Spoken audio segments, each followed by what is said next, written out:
everybody. Welcome to Directly to You. This is the 118th episode. I am AJ. I am joined by Parker, as always, because he is also fanatixfour. This is our podcast. We're collectively joined by Pete of LootPots. He's never, ever been here before, not a single time. Really great to be on the show for the first time. We know is single-handed, like Max Wright. He single-handedly runs LootPots. Canon. But anyway, we're also joined by Cam from Dualshockers for the first time. How is everybody doing? Doing good. You know, just it's been a busy day today with everything with The Last of Us 2 coming out and all that stuff. So it's we're hanging in there, you know? Yes, that's 2020. But outside of that, housekeeping stuff. You can support this channel by going to youtube.com/fanatixfour or twitch.tv/fanatixfour and giving us $4.99 a month. What do you get for that? You get exclusive emotes, you get loyalty badges, you get gaming time with us, you get free Switch keys from time to time, and you get access to our supporters only Discord, where you get to hang out with Grim Hain and tell him about how you don't like playing your PlayStation, and he'll convince you to do it anyway. Or maybe not. Maybe Duncan will just say yo a lot, because that's his brand now that I created for him. You can join our you can join our Discord if you don't give us money. Also, just hang out, trade Pokemon. It's the freaking Isle of Armor, dude. You need a Abra? I'm sure somebody has one for you. It would be a good time. Anyway, wait, was Abra not in base game? No. Oh. Nope. Big no. Forgot. Anyway, outside of that, you guys playing any video games? Pokemon we'll get to that later, Pete. We'll get to that later. Oh, outside of Pokemon? Persona 5 Royal. Me too! Yep. I am playing like Xenoblade on the back burner a little bit, so I'm slowly trekking through that one. And that's true. And then I started up The Last of Us last night. I played about 3 or 4 hours. Nice. How are you liking it so far? I know there's people are real divided. I'm trying to refrain. I'm going to be on a spoiler cast for the game, and I know, and I just have I have a interesting relationship with that game. I don't think it's the hottest thing ever. And the original game, or the original game? Yes. Okay. So I would like to, just because I'm kind of known as the Last of Us hater, even though I don't think it's I don't think it's a bad game. I just don't think it's the greatest thing ever. I definitely don't think it's a 10 out of 10 game personally. But so I want to retain all my thoughts, and put them all out on the table, the first time I talk about it, just so that there's no oh, you think it's dumb because of this, or you think it's dumb because of that. Yeah, people are cherry picking and not. Yeah, exactly. And I'm just well, nope. I already have I've been writing down notes. Somebody screenshot that. Yeah, get all those. We'll have spoilers.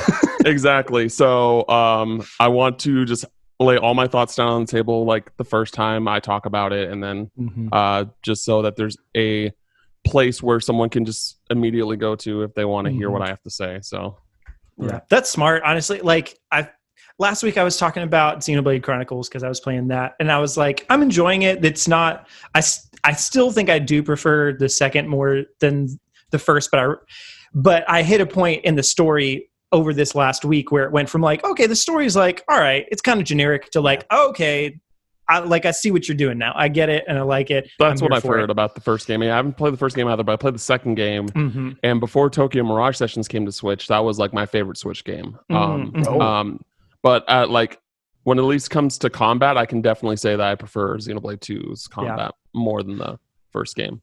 Yeah. And so, but as far as the, spoiler kinds of stuff, my opinion this week versus my opinion last week, if somebody just listened to my opinion last week, then it wouldn't be the most informed, at this point. So waiting until the end seems like a safe bet at the same time. That is probably the worst experience I have as a podcaster, is when listeners will just be oh, remember 3 weeks ago when you said this and then you totally didn't do that? It's hey man, it's week to week, Yeah. I mean, I remember I said before Ring Fit Adventure came out, and Grim Hain got on to me about this, I think recently. But I was I'm going to buckle down and play it a lot and try to like get in shape and stuff and do a video where it's like, I lost this amount of weight with Ring. I played it one time. Me too. And hurt my shoulder randomly because of, I don't know. And then never again. I finally just got a Ring Fit, and I'm really excited to try it out. After the restock, or was it? Yeah, after the restock. Okay. Like I got it for the normal price. Because like I've been wanting to work out and lose weight and stuff like that. Because like I should by this time next year I should be married, and I want to nice. I want to lose weight for that. But like whenever I go to the gym, I just like don't have the motivation. But with Ring Fit, it's just like, oh, you get like an actual decent workout, because I don't need to lose. Like my goal, I think, is like attainable to the point where I don't need to go to the gym for it. So I think Ring Fit, and I know somebody that has lost like 55 pounds solely based off of Ring Fit and Beat Saber. Whoa, that's insane. Like they need to hit up Golan and be like, hey, make me a marketing thing. Like, he dieted too, but like he went on a diet, but like still just like through those workouts, like not going to the gym or anything, he lost that much weight in like January. From January to like a few weeks ago. Wow. Like he hit 55 pounds, which is insane. I mean, I believe it, because I think I only played Ring Fit, like, you Parker, I think twice maybe. But I was impressed by how much it really asks of you. Yeah. I made the mistake of putting it, I think, on too hard of a difficulty and going too long to where, like, ideally you should be like, that was a good workout. Whew, I'll be looking forward to doing it again and feeling good. But instead I was like, I'm dead and I'm just going to die if I do it again. So like, I don't want to die. Yeah, that's what's really, oh, go ahead. No, go ahead. I was saying what's really cool about Ring Fit is that there's different difficulties. So like, exactly. you can start you can go through the game on one difficulty, and then like there's an actual reason outside of the game where it's like, hey, I should play this on a harder difficulty now. Yeah. That's a really good point. I haven't even thought of that. Because like, I think, on one hand, I'd feel like if I put it on a low difficulty, and it's dumb, but I'd feel like a wimp or feel like something, whatever. But it's like, it's exercise. Like I'm doing zero exercize right now, so I might as well do some. Like where gamer and jock intersects. It's like you don't want to be on easy mode. It's like, no, I gotta maximize my gains, bro. Come on. Yeah, that's just the way my brain works, and like, but I'm lazy too, so it doesn't work that well. But so the only way to salvage your pride is by doing no exercise at all. Totally. What I was going to say is, I mean, we might as well transition instead of what is the first topic on here into the jump rope game. Because I feel like that's a natural segue. Has anybody played that game yet? No, I forgot that happened. I am going to download it because that just seems like a fun thing to try out. It's a side note, if anybody hadn't heard the story about it, apparently it's literally just that some Nintendo developers are like, we don't have anything that we can be working on right now or something like that because they're working from home, and I don't know, something. And so they just decided to make it and put it out there. And that's literally all it is, which is great. I don't remember why I said this, but I think it was on Wolf Den Live. But it's a quarantine baby, dude. You know how everybody was like, oh, during COVID-19 and quarantine and stuff like that, a whole bunch of babies are going to be born. This is Nintendo's quarantine baby. That's great. So there it is. But I downloaded it. It freaking came out the day before all the Pokemon stuff, so I didn't have time to even look at it. But that's another freaking Ring Fit type effort from Nintendo. And if obviously a worthwhile one, played it, let me know. I think that's the move, right? Is I got to start back up with Ring Fit, and then on the off days, we go for jump rope. Yeah. It's the cardio days. I do wonder it's all cardio.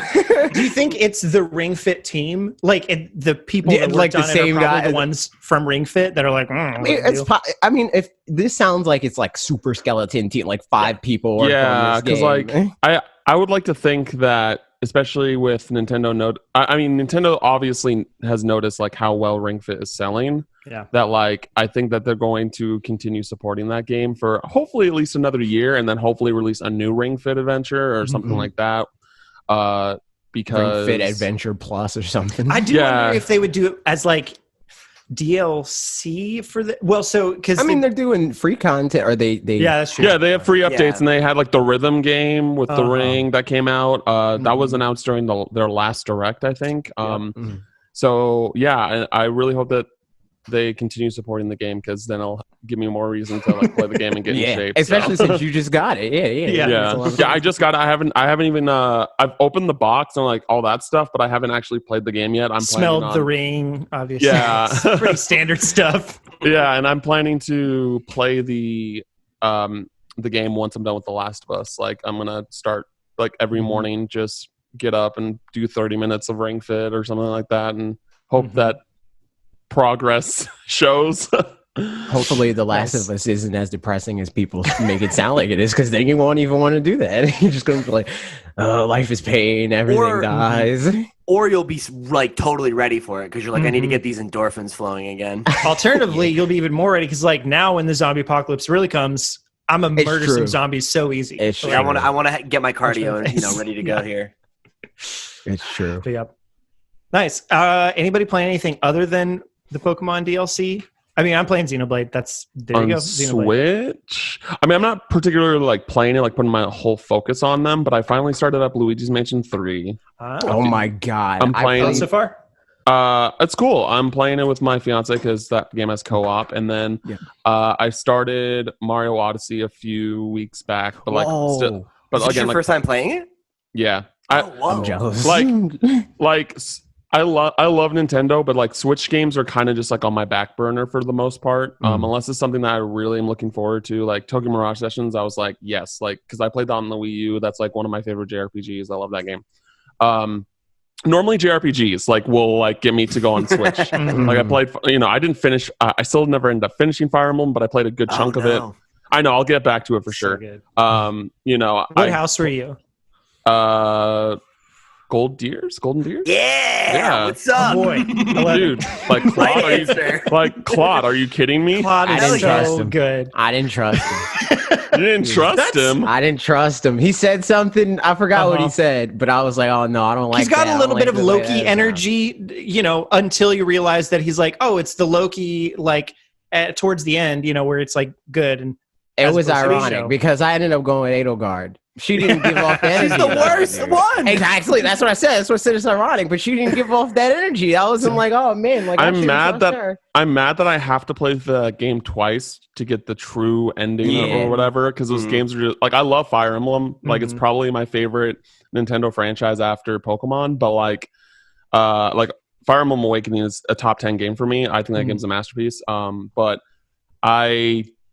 those games can burn you out really quick, and I know some people that have played through that game like 3 or 4 times already, and I'm just like, dude, my fiance has beaten it 4 times and is considering playing it a 5th while still playing other games, Sarah. And I'm just like, how? Yeah, like I don't. Oh gosh, it's one. I mean, I could see if I. Like me as a not today year old where I have a backlog, like I just don't play through a game a second time because I have a backlog. Yeah. But if it were the only game that I had or the only game I cared about, I could see that happening. Yeah. But yeah, otherwise. Yeah, like it has to take a really, really good game for me, or a game I really, really like to play twice. Like I played through Final Fantasy Remake twice. That's the only game I played through twice this year that's come out this year. But yeah, for sure. Nice. Yeah, I'm also, like I said, playing Xenoblade Chronicles is good. I like it a lot. How far are you? I'm chapter 11 out of I think like 17 or so. Yeah. Okay. So I'm making progress. I'm level 45 and look at that. Nice. Yeah, I got the UK collector's edition with the vinyl and shit. Oh, and stuff. Sorry. Rick Parker.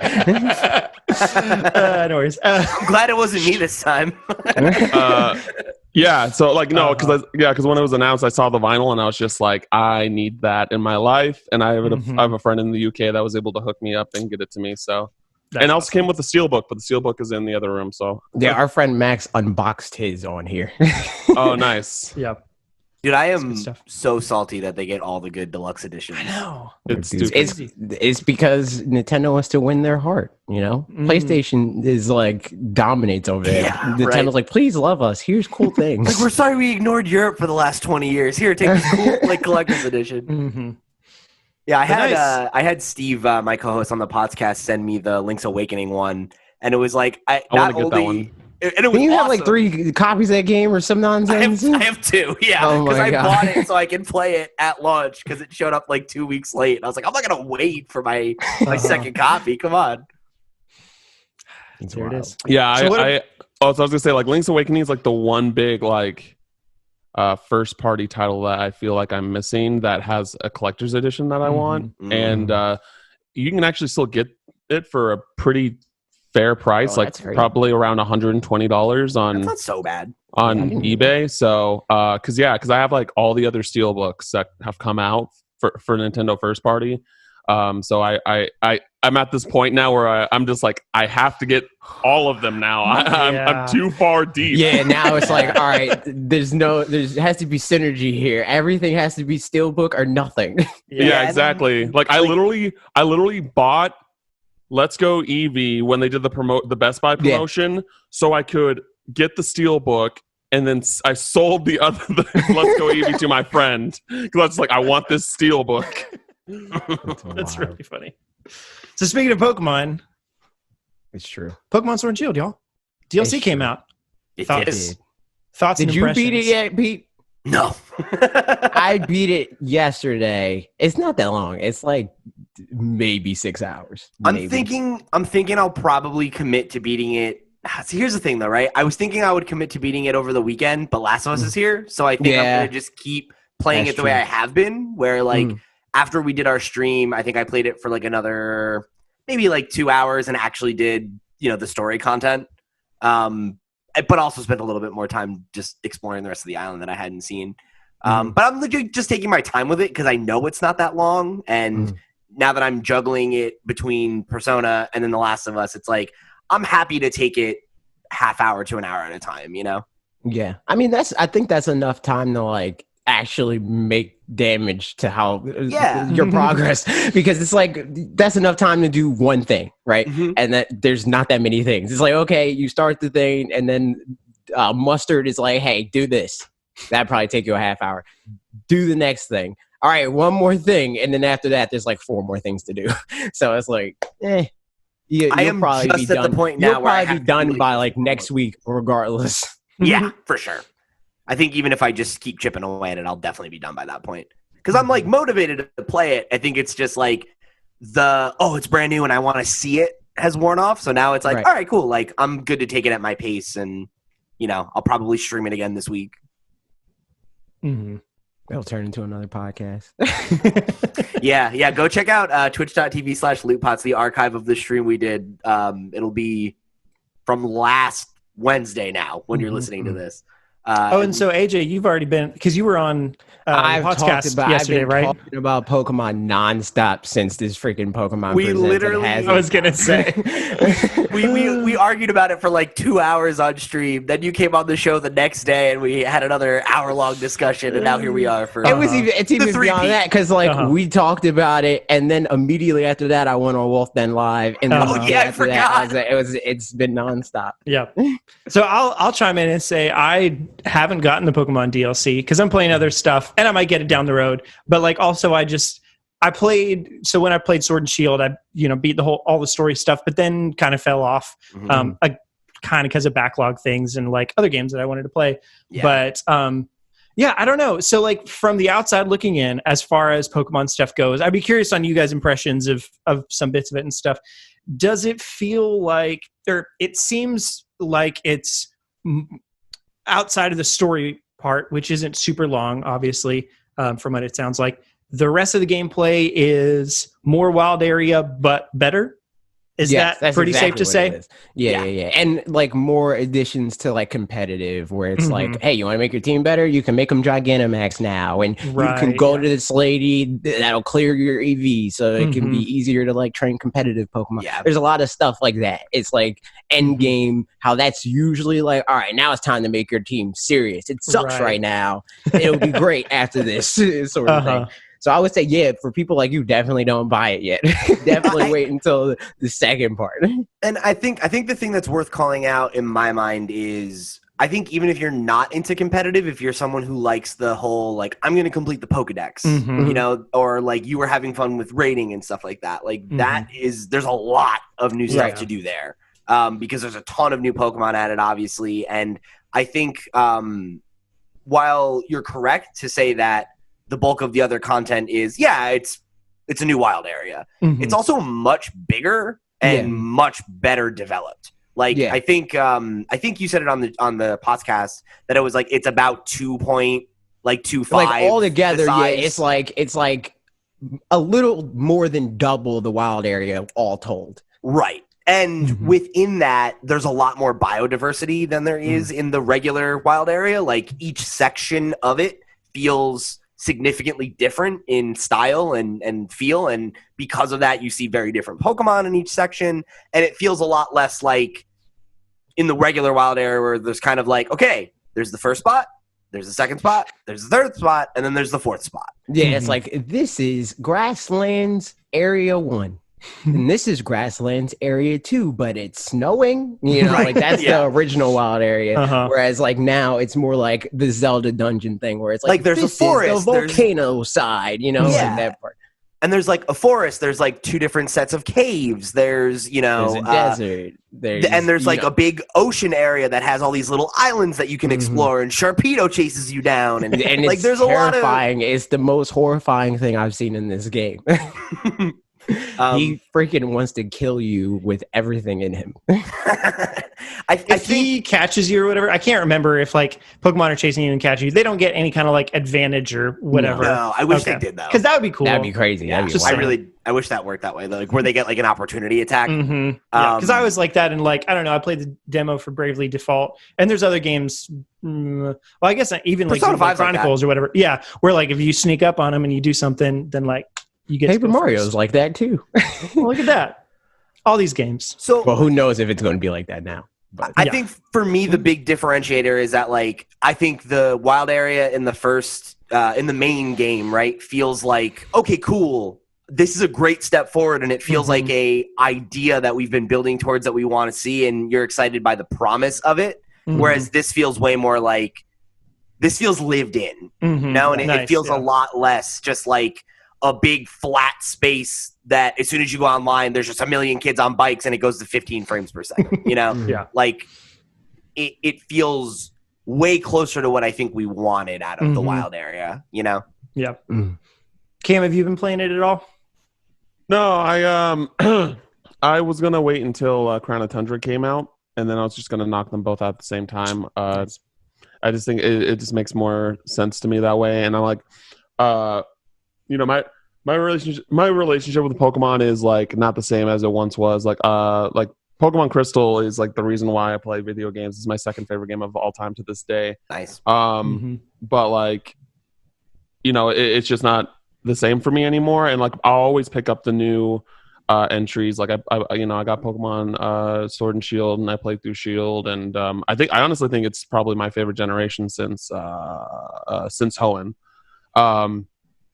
But you know, it's just it's something that I can wait on. It's something that I'm not like in dire need to play as of right now. But once they both come out, I'll definitely hop in.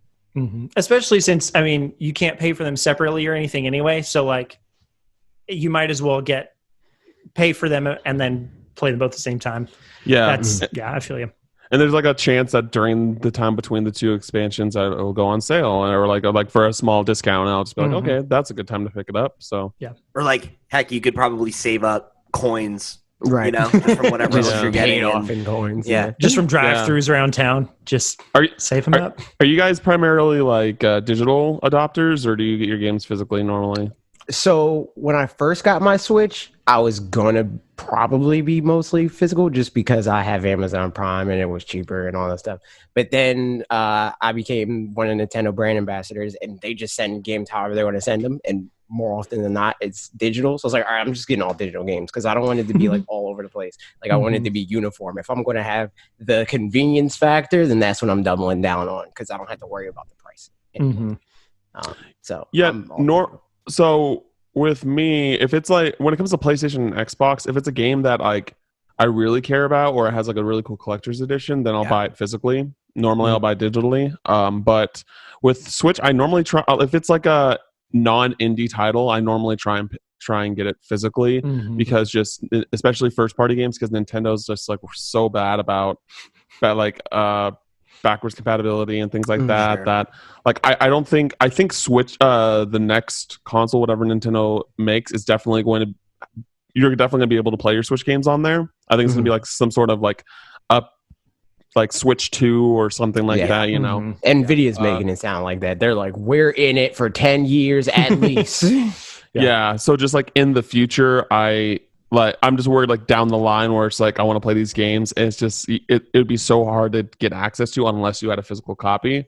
That I would rather just go for the physical copies when it comes to Nintendo specifically.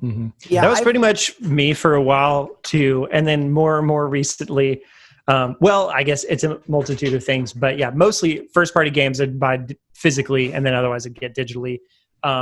And then I just got more and more lazy, as well as like I'll have some money on PayPal. So I'm like, I don't really want to spend actual money that I have. So I'll just like use PayPal money to get a game or whatever. So at this point, physical games are gifts like from other people. You know, like all of my physical games for the past probably year or so are just ones that people got me for Christmas, which is great. But yeah. For me, it was always like a convenience factor thing. Like I bought predominantly physical games on my Switch, but then like I got Smash digitally, and like I got Mario Smash Party, digitally too, or like Animal Crossing, because those are games that I expect to jump in and out of, and I don't want to have to carry the cartridge around with me all the time. You know, or even like just to, you know, which is like the laziest thing in the world, but like do I have to get up and fish it out and figure out where it is, whatever. Oh yeah, it's real. Yeah, no, I get that. And I think the more games you own, the more that becomes less of a silly complaint and more of a legitimate one. Because, like, when I think of the sheer, like, you guys can't really see it where I am right now, but I have one of those, like, IKEA calyx, right, that have the little drawers that pull out. I have 2 full drawers filled with physical games in there. And then upstairs, I have an entire entertainment center filled with games. And it's like, at some point, enough's enough. Like, if you're a collector and you're displaying them or you're getting cool collector's editions, I vibe with that. But I'm at the point now where, like, I have a limited amount of space, and I would rather have a cool collector's edition for a game I really, really love than, did I really need a physical version of, like, Vampire?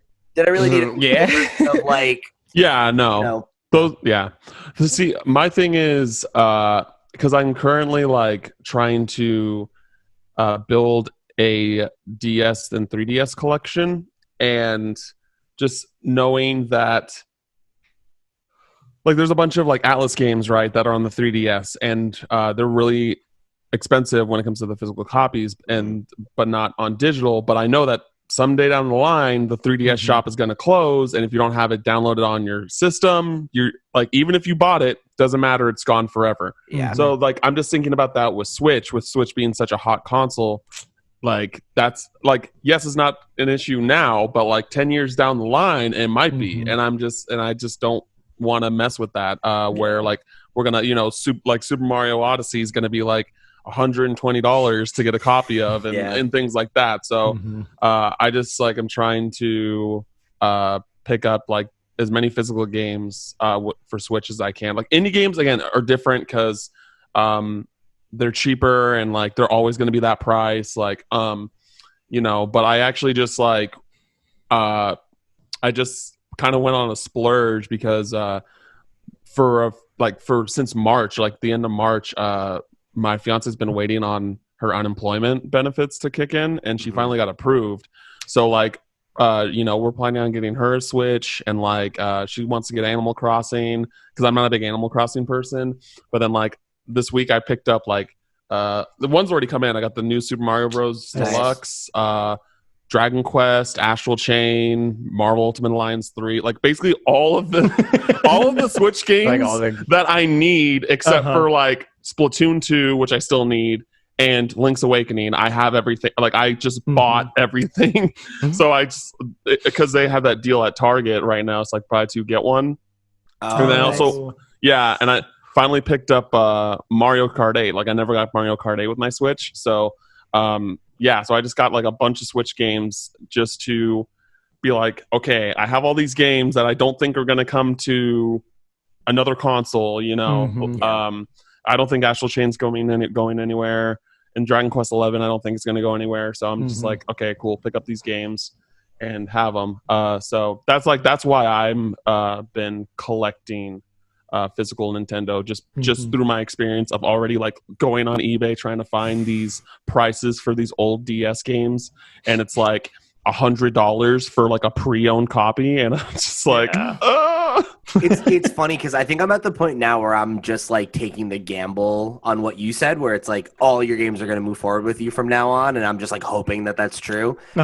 It's funny because now I'm actually wondering if I like shot myself in the foot by buying so many physical PS4 games that if I want to get the digital only PS5, am I going to be able to like enter a code and get credit for those games? True. Or am I just SOL? Right. Yeah, you're SOL. And I think, I think it's either like, okay, I need to commit that I won't ever play these games on my PS5, and I'll just have to dust out my, break out my PS4 Pro. If I what if you can get like an external drive? Like that would be wild. Here's the thing with like the digital edition. Like for those that, I mean, obviously there's the audience of people that just don't want anything physically, which I can't fathom in my mind, but that is a reality for people. But like for me, just in general, even if you are like 99.9% digital, like why pass up on the option to have that disc drive in case you need it for something, for anything? Think for me, I'm getting the disc version just because how I play my like we're inversed on how like your Switch is like your back burner console. That's how I am with my PlayStation. So I would prefer to have the option to be like, I can save $20 on this game that I'll play for 6 hours and never touch again. Down, like that's why I want to have the physical. Switch isn't my back burner back burner console, like bottom of the barrel. It's actually the PlayStation. I'm an Xbox guy. Like I like Xbox primarily. Gotcha. So for me, like, like with The Last of Us Part 2, like I'm gonna play it because everyone's gonna be talking about it. You know what I mean? But like with Xenoblade, that is like the second port that it's gotten. Like there's really no rush to play that game for me.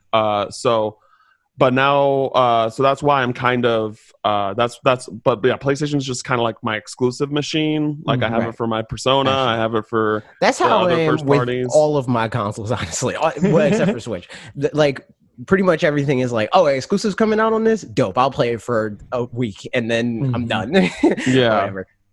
But that did remind me, I did want to bring up that my niece got a freaking Switch this week. So I was like, so my sister was like, she called me and she was like, what games do I need to get? I was like, don't worry about it. I'll buy the games. Don't buy her any games. Because I know that she's gonna go to wherever she bought the Switch, and then she's gonna ask Anila, who's my niece, and she's gonna walk down and see any random box and be like, I want that one. I'm like, no, we're not doing that. We're going to set you up right. We're getting you Animal Crossing. We're getting you freaking Super Mario Odyssey. She already doesn't like Kirby Star Allies. I thought that was funny because somebody replied to my tweet and was like, maybe she'll like Kirby. I was like, she played it on my Switch and hated it. Like she immediately was like, can we play something else?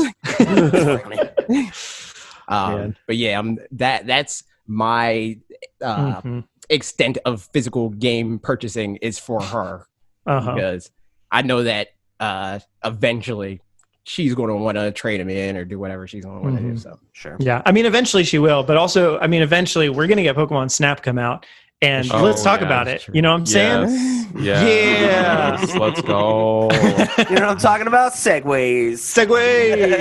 I'm very down. Okay, so we had Pokemon Presents this week. So it announced a couple Let's just of things, get all the other stuff out of the way. Freaking honestly, Pokemon Smile got announced. I brushed my teeth. I used it. Look at that. It's cool. It's great. It's cool. Another thing, Pokemon Cafe, real gross. People putting their hand in soup and mixing it around. Get it? I'm actually looking forward to trying that game out at the very least. Like it looks aesthetically pleasing to play.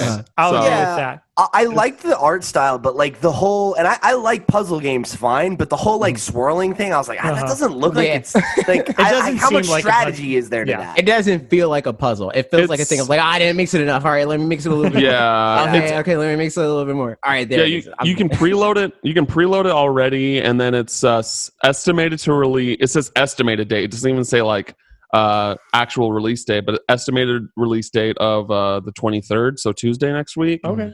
So yeah, I'm There's looking too forward much to trying stuff that out. come out next week. Yeah, They need to seriously. chill out. What else? Wait, what else is coming? Well, okay, that's. Are you talking about Nintendo I just mean specifically? generally, like the Okay, yeah. world. So there's Yeah. freaking Ninjala's coming out next Monday, and then also Apple's I don't know having a what that thing is. Thursday? on Monday. It's 25th? huh? What day is it? 25th? It's the 22nd, I think. Oh, 22nd. Oh, that's Monday. Yep. Yeah. You're right. There's but a yeah, lot of stuff coming in Monday. Ninjala's like gung ho online's like Splatoon, like battle royale, melee clone kind of thing. It's like a free to play thing. Yeah. They've been pushing it the last like couple of weeks. They did a few betas and Online stuff. tests and stuff. Yeah, they were But, yep. mixed. But yeah, I mean, obviously the main thing though from all the this. second one worked fine. But yeah, The second one went well. Good. Nice.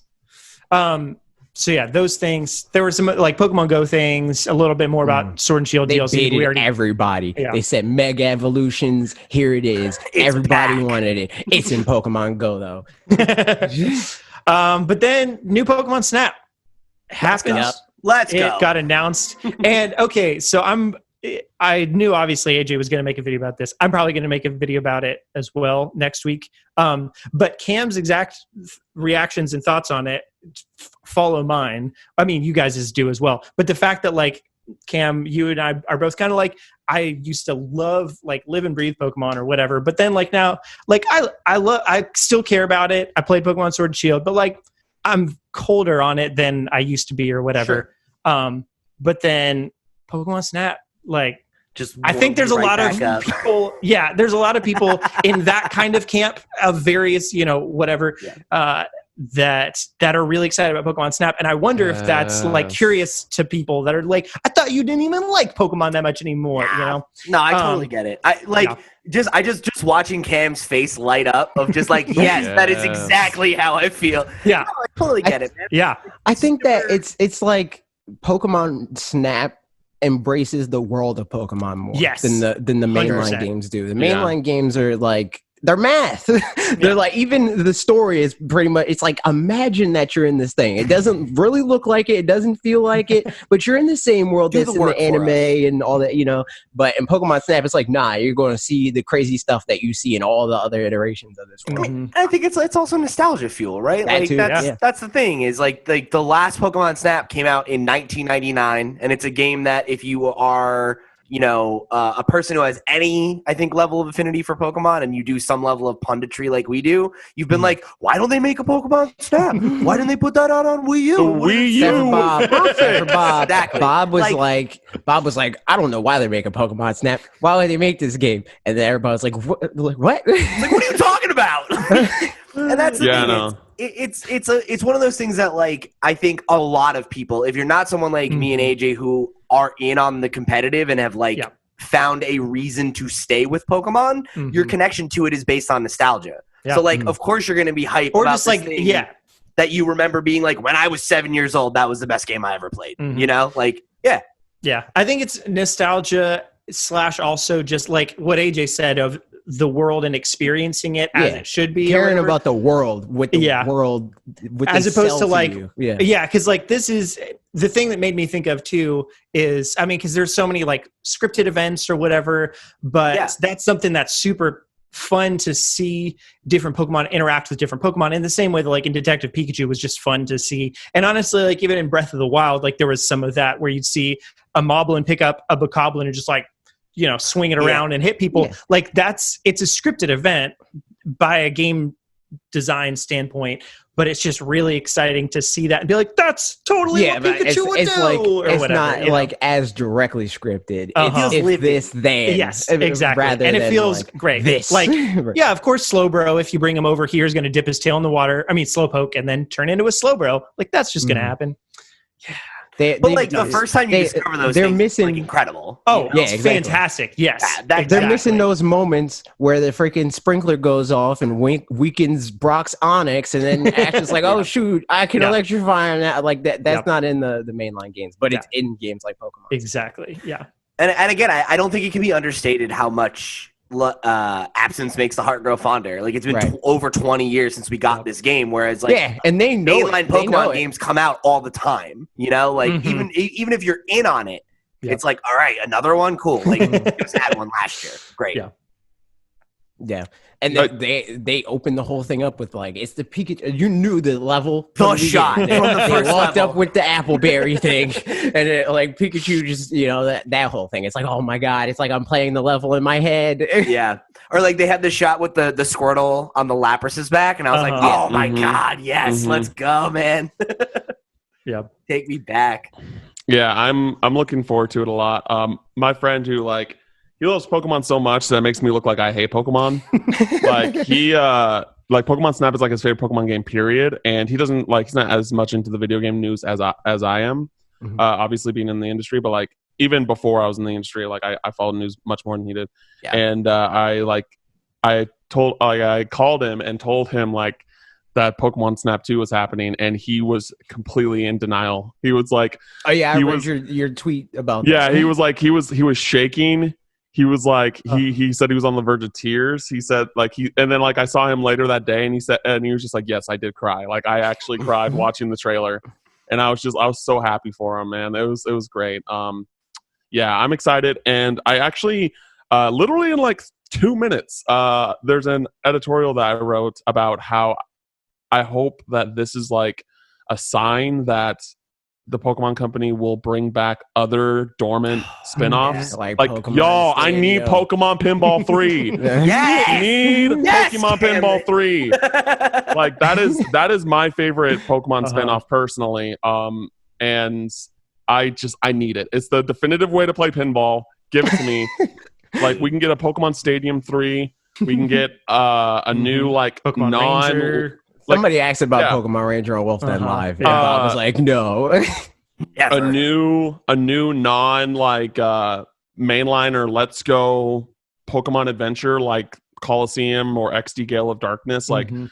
those games were so good, and I want I think. I mean, I'm totally with you because I think, like you guys were talking about on Wolf Den Live, Pokemon Smile, like why they're doing that, and like I think that Pokemon Sleep, Pokemon, those kinds of games are because Pokemon Go got all this good rap, not just from being Pokemon Go and doing that whole thing, but also like, wow, people lost a lot of weight playing Pokemon Go, and people were exercising and blah blah blah, like that kind of good PR and stuff. And Well, seeing that people want to associate those things, I think is helpful. So I think similarly, I mean, with this, I don't know if Pokemon Go is necessarily the reason why they would do something like that, because they kind of always have. They always had stuff like Pokemon typing, and well, it's just more prominent now because of Pokemon Go. Or because of they're apps willing in to general. parade it more Yeah. because of stuff Yeah. like that. Well, I Yeah. think it's funny because again, we're all adult men who are talking about Accurate. Pokemon, right? And like I think that's a huge part of the problem is that the people you see who have a discourse about Pokemon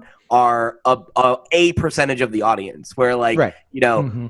the other person who's as excited about Pokemon as you are is probably like a 5-year-old or an 8-year-old. Yeah, like I said, I have a Yeah. niece, and she's Yeah. down for Pokemon, and I had no idea until like I was playing Smash Brothers or something. She's like, "That's Pikachu." I was like, "How do you know that?" And I was like, "Wait, you're a child." Mhm. Yeah, man. My wife's old nanny kids, one of them was obsessed. I mean, she was Old like nanny 4. kids. Well, she's not a nanny anymore, but when she was a Okay. nanny, one of the nanny kids. Her previous It just made it awards. sound like they were old children because that's how you. These Benjamin Button related kids that Of course, yeah. Come on. But yeah, one of them, was like 4 and was watching Pokemon Sun and Moon and loved it. And it was great to get to talk to her about it and be like, that's just so fun, yeah. One of my She probably favorite knows more of the Pokemon than you do. yeah, right. Gen 7, yeah, for sure. One of my favorite video game stories is my cousin has a son he's now 18, but this was like years ago. I think it was probably his 12th or 13th birthday. And, he had a bunch of his friends over for a party or whatever. And I was there and he was like, "Oh, like tell them you've been playing Pokemon since the originals, right?" And I was like, "Yeah." And he was like, Like a "I bet legend. I could beat you in a battle." And I was like, "Oh, really? I have my DS right now. You want to go?" And I pulled it out and I just I was like, I went in with one Pokemon that was actually IV bred. Oh and my EV trained, god! and just demolished his team of like, I have 6 Giratina or whatever. I'm gonna win. Yeah. And it was so funny. Like I've never felt more like a god. Like these kids are like, whoa, this guy's serious. That's amazing. So funny. Yeah. So Pokemon Snap, it's very exciting. Do you guys have any guesses as far as like, when it's going to come out, or like things I that'll be think it's different about it, or I don't know, any of that speculative type stuff that's fun. I thought that it just felt like they were gesturing towards 2020 because I thought it said 2020 in the copyright or whatever. I think we established on the podcast. And it's up for pre-order starting today. It's up. Yeah, so it's like I think it's coming out this year. Like I would be shocked if it doesn't. I don't know. I think that they probably intended for it to be 2020, but I think the fact that they didn't put a 2020 in the trailer means that they're not confident that it'll be 2020. Well, we didn't did we get a release date from Sword and Shield right when they first revealed it?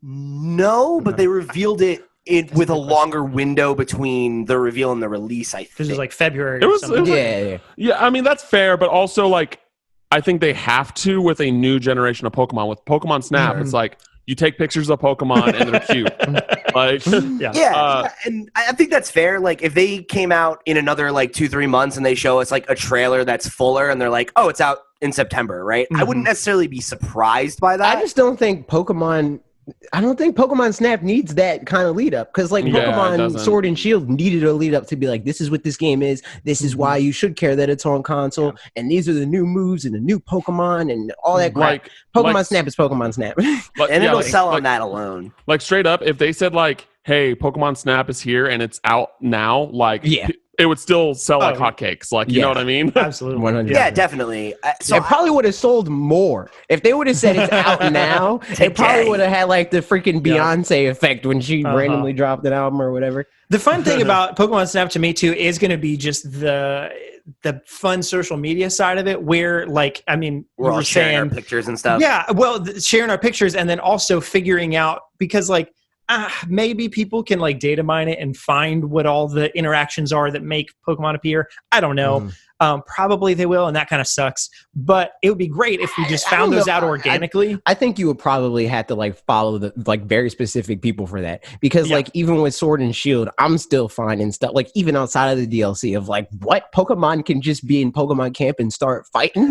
Like that's why. Like it's like that type of stuff. Like I'm still finding that. So I think you have to like go to like very specific like hacker accounts and stuff like that and follow them to see that sort of thing. Yeah, but I think I just think those kinds of things will be fun. Like, I mean, like we saw with Animal Crossing so much, where people were sharing various things, and that helped prolong the like initial burst that games. Yeah, exactly. The games typically have, and like.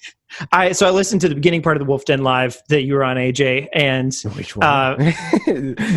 This week, the last one, yeah, and people were talking about how like there's not a lot of gameplay to Pokemon Snap. I don't know. I feel like because Will was saying that I was talking about how it's basically Star Fox, and then they were like, yeah, but you're in a ship, and I'm like, yeah, that's patching. Like you're literally doing the same thing. Like the only difference is it's a first-person shooter game. Yeah, instead of the game telling you that you're controlling a ship, it's like, nah, there's no ship here. You're just the reticle. Like it's the same. It's the same game. Yeah, I mean, and the fact that like the being able to create events happening and stuff, and like you can interact with the world more than you can in a shooter because you. Pester balls and apples and Poke Flute and stuff like that. I mean, anyway, so yes and no. It's the same game because Star Fox also is kind of like that, where it's like if you shoot this thing, you'll go down this route, or whatever, right? And they'll unlock that, and it's a whole other thing. Yep. Yeah, I think it's funny that like people worry about that because it's like, well, the game did fine the first time it came out and had that amount of content, and it's almost definitely going to be bigger and longer than that was. So like, like people who want Pokemon Snap know what Pokemon Snap is, and like. I'm willing to pay $60 for it. So that's really all that matters. If you're not, I think that's the only reason why people are saying anything about the content because the whole thing of it being $60. And it's like, this is the sort of game where like, I think Star Fox in 2020 would have to justify being $60. But Pokemon Snap is Pokemon Snap. So like it can be $60 just because they made us wait 20 years for it. Like they can be like, hey, you've been asking us for this forever. You're going to give us $60 or we're turning the car around. I mean, it looks hype right now, right? Like the trailer they have out, it looks nice. It's 60 frames per second, 1080. Like it's gorgeous, you know? And like if it's actually, you know, got a real significant amount of content, which it seems like it does. You see Pokemon from every generation there. Like, there's a lot they could do to really make it a meaty package that feels worthwhile. But I think even if it's a game that I can still beat in 10 hours, but it has replay value, then like, that's fine. Like, not every game needs to be an 80-hour experience. Yeah, it's true. Well, cool. Go for it. I was gonna say, before they went up for pre-order, I was just like, I feel like I don't know. Maybe just because of Pokemon, like I did kind of think like, oh, it's definitely gonna be like $60, but I was like, I don't know what the price tag was going to be for it, because like Could be 40. like, while Pokemon Snap is a great game, it's also a very straightforward game, and I don't know how much content it's going to end up having. I know that like obviously it's Gen 1 and now Gen 8, so there's like so much more that they could do. But it's it's just one of those things, like I don't know if it's like objectively worth the $60 price tag. So I think it's a question to me of like, it might not be a very long game in terms of like, once you know how to do all the things, you could just do all the things. But I feel like it'll be a pretty dense game if it's done right, where, like the interactions and stuff that you can make happen. There's lots of ingredients out there, and the first time through, you're seeing the ingredients as in just the Pokemon or whatever. But like actually making those do what you want it to, as far as the timestamp on it, will probably last longer, and I can't imagine in the long run that like a full playthrough of it wouldn't be less than probably 15 hours, which is like Luigi's Mansion 3 length for the most part. Yeah, also Mario Odyssey. Yeah. So, exactly. Because like Mario Odyssey it's got as much, content as you want it to have in some regards. Because like you can bolt it to the end pretty quickly, but you can also go through and get all the moons and find all the secrets. 900 moons. And that's what I think we're going to end up seeing. It's going to be something similar to that, right? Where like the meat of it, of like, like the point A to Z for most people, be somewhere around 10 to 15 hours. But then there's going to be like some sort of like, moon or like Korok seed or, like that sort of equivalent of like hunt for this Easter egg thing in every part of this world or whatever. Right? And like completing the decks, right? Yeah, like being like, I want a 5-star picture of every Pokemon in the game, and like then that unlocks a final level like Mew did, and like that kind of, like there's so many things that they could do, and you have to think about how far, like not only to your point, Cam, of how many generations of Pokemon there are, how much the technology is advanced, right? Of like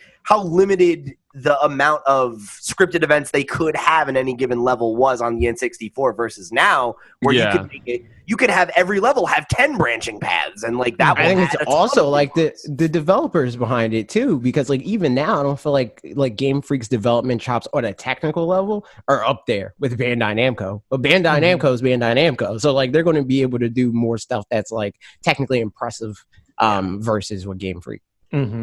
So, and on that note, there's another one of these next week, which is crazy because, I mean, who would have guessed, I mean, well, so that said, any quick predictions and guesses as to what that might be? Let's go, Johto! Johto! Heck yeah. Yeah. Honestly, well, so there is definitely some specific speculation about that, whether or not they teased it in this last one because of a bunch of the like a bunch of the plushes and stuff like that were in the shot, like did those tease Johto.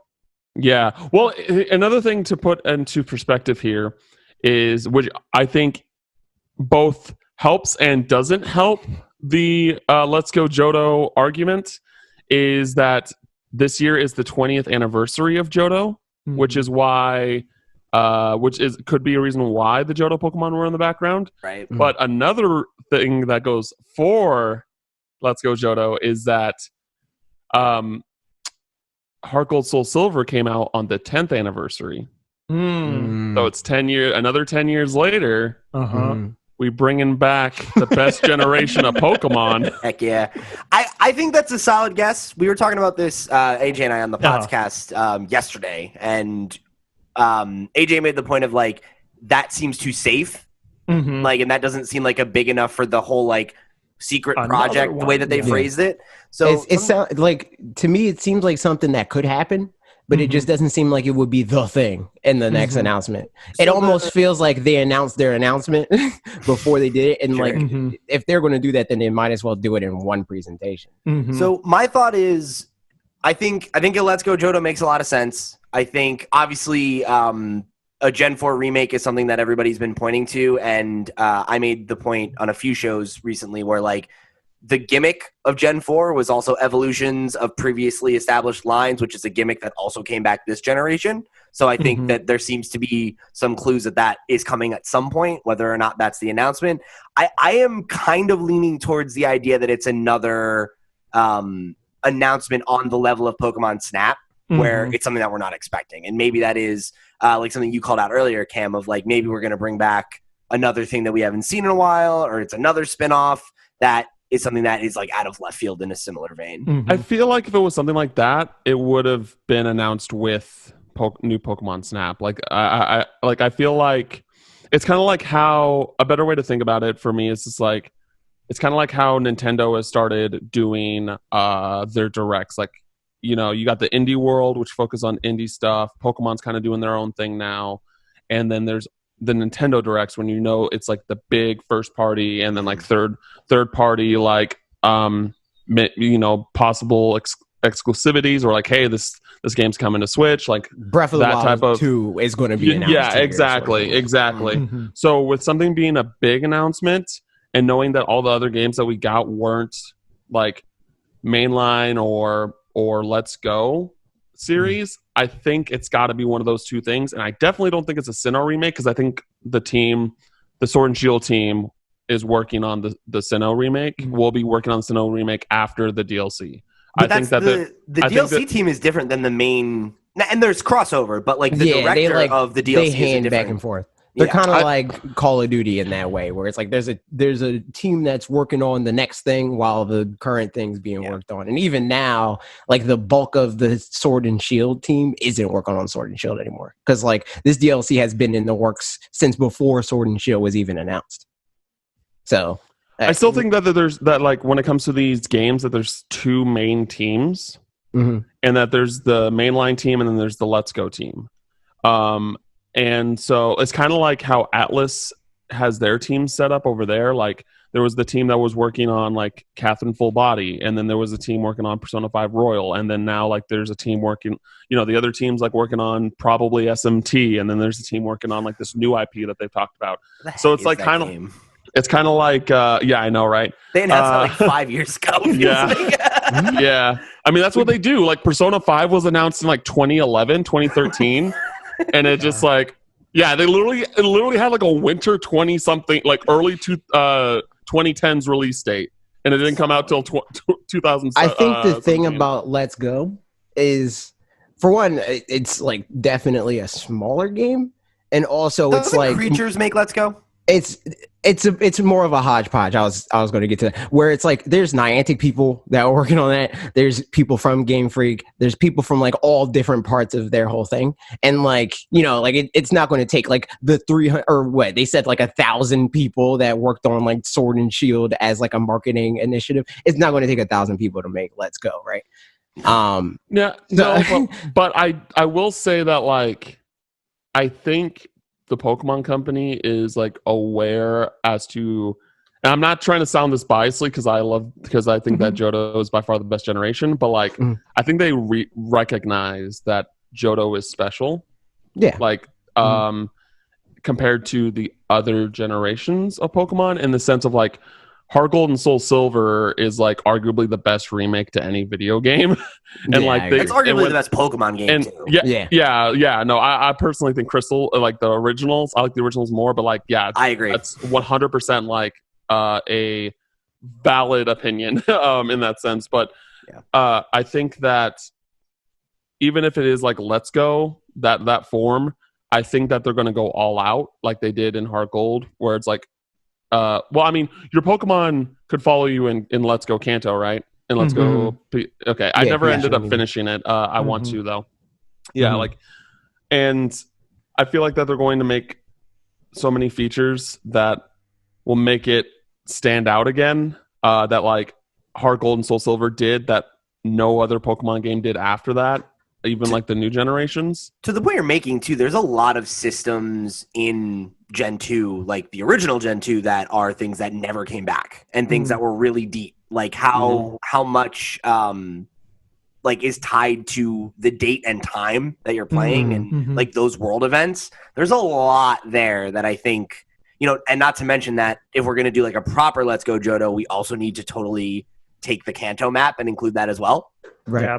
So there's a lot there that I think a Let's Go Johto would be a way more significant undertaking than Let's Go Pikachu. I think the question is though, how direct is this? You know, like, is it going to look like the original Let's Go? Because if that's the case, then I don't think it's going to be that big of an undertaking for them to like implement Kanto into that, like it was on the Game Boy. Not huge, but bigger.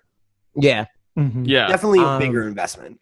I think that it's likely that we'll see Let's Go. I just don't know if it will be like. I think that at the very least, or not even least, I think we'll see something of like a logo or a tease of a thing, like kind of how they did. What trailer was that? It was like for Pokken or something. And then at the end of that trailer, it was like Pokemon Sun and Moon, just the logos. Like that's all it was. I think it's going to be something like that, where it's like, you'll hear more about this in February, but this is the thing of why we separated this. Because even whatever like, Let's Go, the original, that wasn't like a standalone announcement. That was part of their Pokemon presentation, the press conference or whatever. Which these seem to be taking the place of, which I think is actually another thing that does lend the idea that maybe it is just Let's Go, you know, Togepi and Pichu. I mean, yeah, I think whatever it is, it feels like if it's not an even bigger announcement than Pokemon Snap, which is very subjective, but like at least same kind of caliber, they'd be shooting themselves in the foot to have announced it this early and split them up.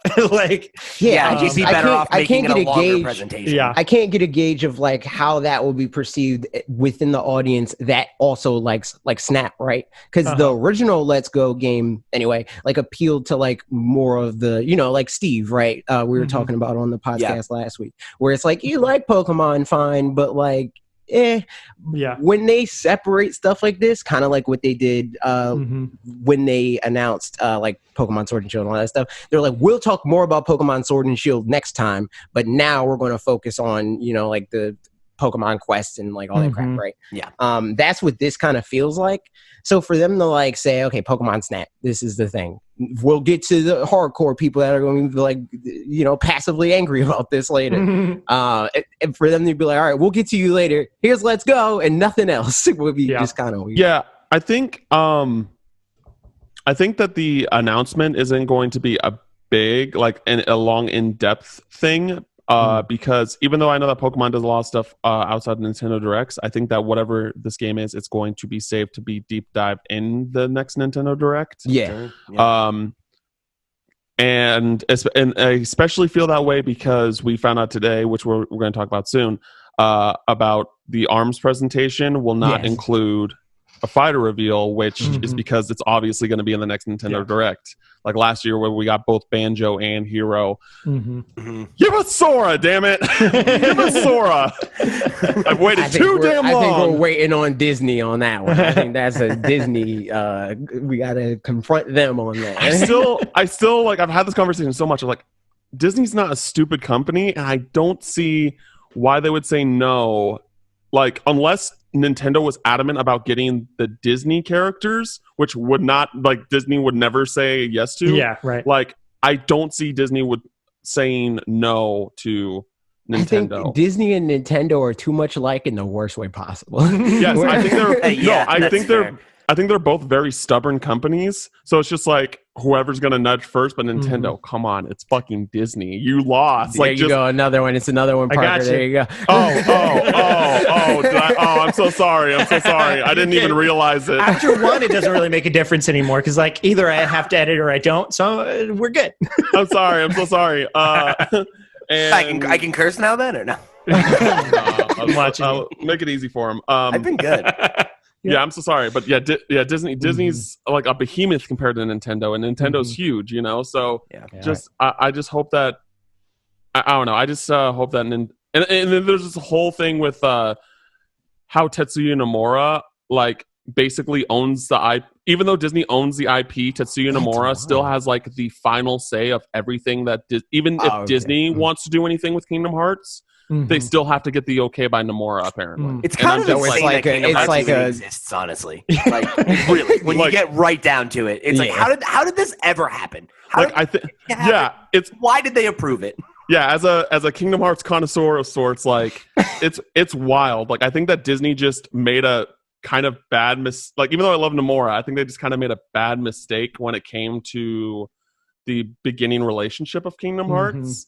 And because like basically when Nomura came into whatever meeting the first time when they're showing off the ideas for games, he just said he basically rejected all of them and just said, I want to do what I want to do, and they let him do that. And then so they basically gave him too much control over the that IP. much is apparent. Yeah. Well, no, but like in Kingdom Hearts 3, Disney screwed over Nomura on the things that he could do in the game. But regardless, when it comes to the ownership of the IP, Disney owns the IP, but like there's nothing confirmed about this. It sounds like a Game Freak thing. It's like they have the right to say, "No, we don't want to do that," but they can't. He can't then say like, "Well, I'm going to make Kingdom Hearts 4 right now." Yeah, exactly. Nomura can say no to Disney, but like about the usage of the IP as a whole, when it comes to making the games, Disney still has like the full Final control. say. It's like a first look their agreement. ideas. Yeah, it's like a really first look weird. agreement sort of thing. It's why in Kingdom Hearts 3, all of the Disney worlds are just let's retell the Disney story, and the Pixar ones are here's a new story. Yeah, because Disney was just like, hey, you got to do this with this character, this world, and stuff like that. You need to put the entirety of Let It Go in the game. Or you cannot have Elsa. Yeah, basically. Man. But yeah, sorry for that little tangent, but I want Sora. No I want problem. Sora in Smash, damn it. Listen, dang it. No, you can say damn it. Damn it's fine. Hell's fine. You just can't say the other ones. big bads. Okay. Going back to the Pokemon thing real quick. Here, another guess or whatever.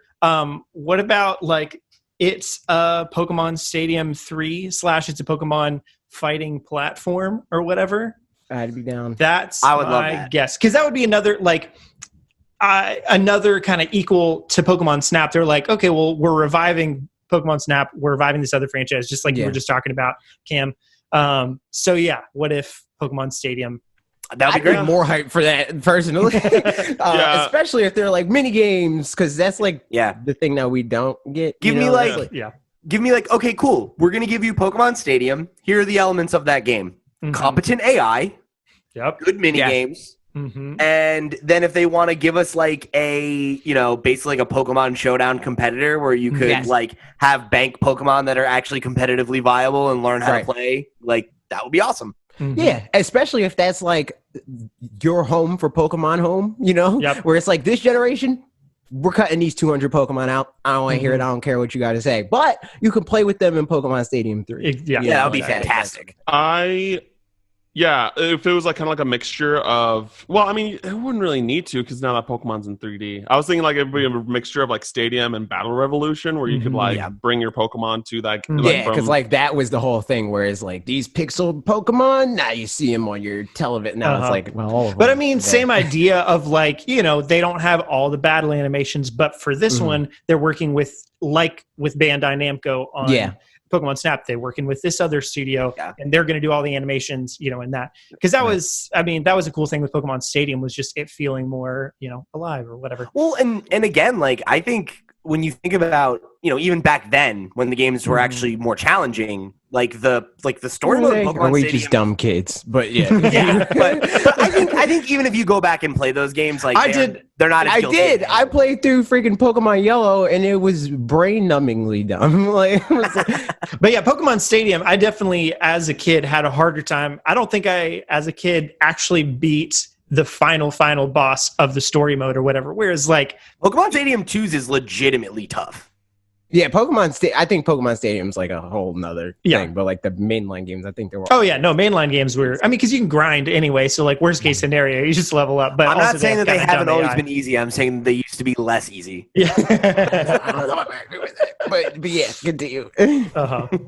Listen, we both know that we need to have a Pokemon spinoff podcast, AJ, where we just scream at each other. We gotta do it. So there's all that stuff. We're gonna find out on Wednesday what actually comes out of that. I'm very Okay, it's excited. Wednesday. Just making sure. It is Wednesday. I think at the same that are time. just popping up now for next week. Yeah. But real quick, That means it's going to be a whole nother week of me talking about Pokemon nonstop for days at a time. And speaking of you talking about Pokemon, you made a video talking about Pokemon this very week, and we pulled some comments from that video to chat about real quick. Mm-hmm. Let's do that. Let's do it. Here we go. This one comes from Mega Man, our good buddy Mega Man, who said, "I completely agree with you here, AJ. Something bigger." Well, do you want to recap real quick, AJ, what your video was? So context for my video, I basically talked about how I think that the Pokemon Snap and like the relationship between like Bandai Namco and stuff like that could be like a springboard for them to make games in the future within the same universe, because it's all one world, or at least it should be. So they can be like, okay, this is the same map from Pokemon Snap or whatever, the same assets, like same trees, because people hate trees in Pokemon. But like do that sort of thing, and like just make it one big like jellyfish server of Pokemon assets to reuse in future games and stuff. Yeah, you can like build on that work, and then they don't have the excuse of, well, we don't want to make 1 million models again. It's like, well, good, you have some. Yeah, right. So so there's that. Mega Man said, "I completely agree with you here, AJ. Something bigger in the works with the collab with Bandai Namco and Pokemon Snap 2. Could this be the way forward for how future Pokemon games could look, potentially? I think people would react well if Gen 4 remakes, if they even happen, got this drastic style change, as long as the Pokemon in the overworld reacted well, like some of the reactions we're seeing in the DLC. I'm excited for Pokemon's future." Yeah, I agree. Yeah, I agree. I don't even know if like they necessarily need to do it in Gen 4. It would be crazy if they did it with Gen 4, but I think Gen 4 from Gen 4, like comparing Pokemon Diamond to Pokemon freaking Clear Diamond or whatever on the Switch, that's enough of a leap for them to be like, okay, well, there's that. Pokemon that would be insane. Yeah, I don't even know if they can do that. I don't know if they're allowed. But yeah. I think Pokemon Snap and the Pokemon DLC feels like it points well for Gen 9. Like I bet what you just said, the Gen 4 is going to be like Gen 4, but in pretty much the Pokemon Sword and Shield kind of look and probably feel. a little bit better. Yeah, like with what they learned from the DLC. Yeah. But I think the DLC, even if the only thing it implements is a free camera everywhere, that's different, like and just better graphics or whatever.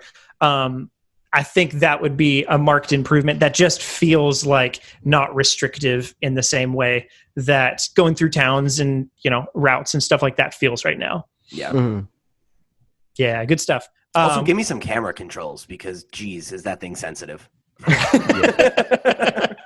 Glagger guy says, "I'd be open to Bandai I'd be open to Bamco creating graphics for future Pokemon games, as long as they don't touch the gameplay. They have a really poor record with RPGs these days." Yeah, I agree with that. I think they need to do the nuts and bolts ends of it, I mean, just like Koei Tecmo with Fire Emblem Three Houses. Like, I don't really know. Well, I mean, they did everything. Like, it was kind of like Intelligent Systems handled the like plot, basically, and then Koei Tecmo did the game.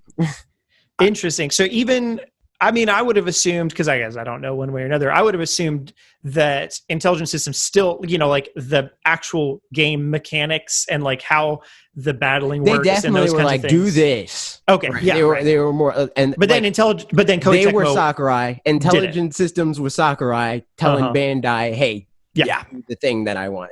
Yeah. Which I mean, right, very similar to how Smash was made. Which I mean, Pokemon would very much benefit from that. You know, I think like absolutely, gameplay is probably the one thing that Game Freak gets right. I don't know if any of you guys played Little Town Hero. No, but I know what you're talking about. I said it's debatable, but that's for our podcast. Yeah, right. I really enjoyed Little Town Hero, even though I think like it got dinged in all the appropriate ways. But like the battle system was very creative and a lot of fun. And I think like the Pokemon, high levels of Pokemon competitive play are thrilling. And I think like regardless of my feelings about certain choices here or there, like I'm not crazy about Dynamaxing. Nope. The metagame has always been good, and it's always been worth engaging with. So like I think it's things like graphical fidelity or like just raw or the overworld gameplay kind of stuff, or, right?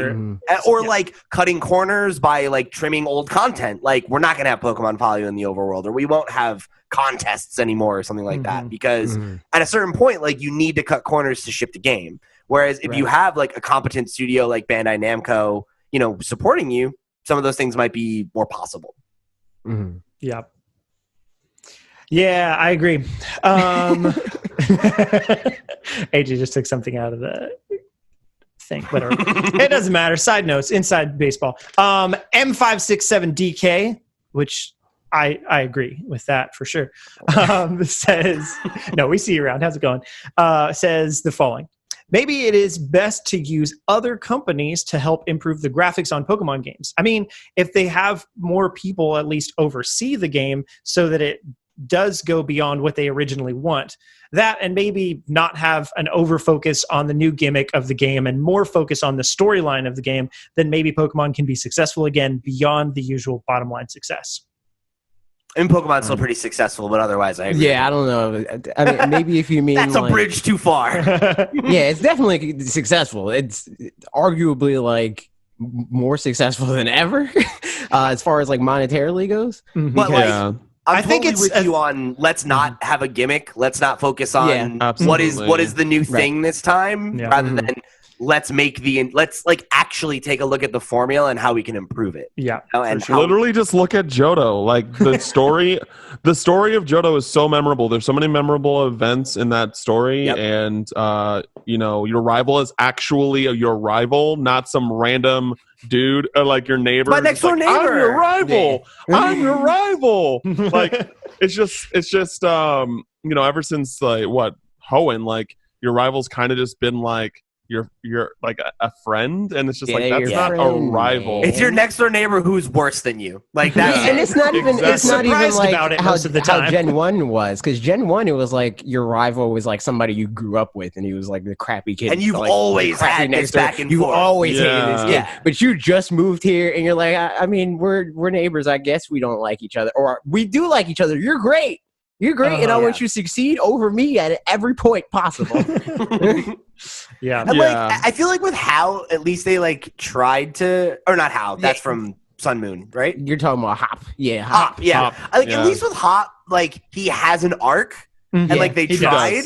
And that's cool, but like there's so. But even his arc is better. Like his arc is like, I suck. Well, in the beginning he's like, I'm going to be better than you, and then he eventually gets to a point where it's like, I don't know if I'll be better than you. Like I'll never be better than you. But and then at the end of it, I'm definitely not going to be better than you. So I'm just going to go over here and do this thing.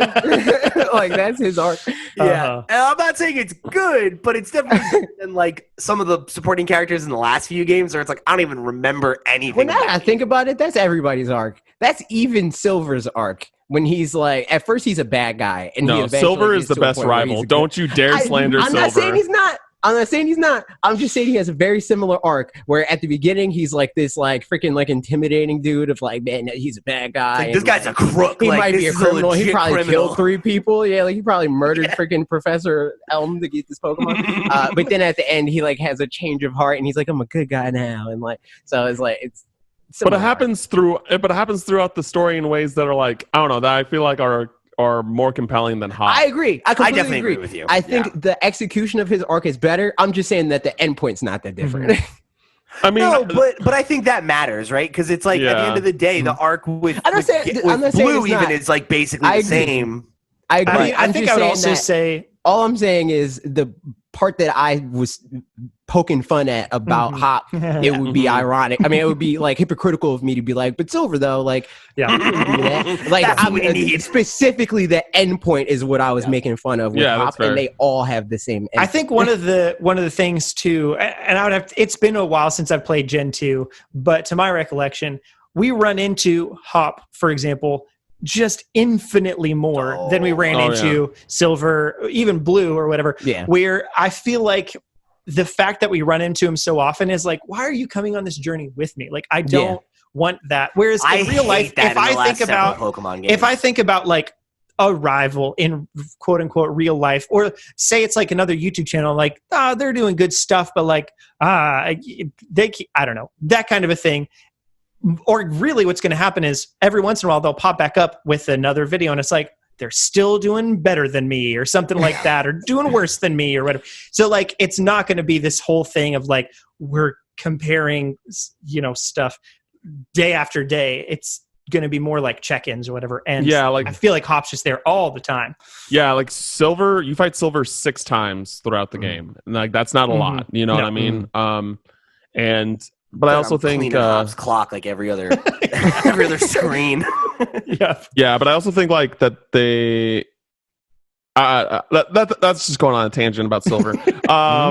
But I just wanted to say that like one thing that's really cool that they do with Silver that like I kind of forgot about until I did a podcast about the second gen games specifically earlier this week, and throughout the game, you know, Silver has a gold bat, and it's just like he's talking about, you know, he's trying to get he gets told like these lessons like you should bond with your Pokemon more, like you can't just like force them to be like strong and stuff like that. And then the last battle, he has a Crobat.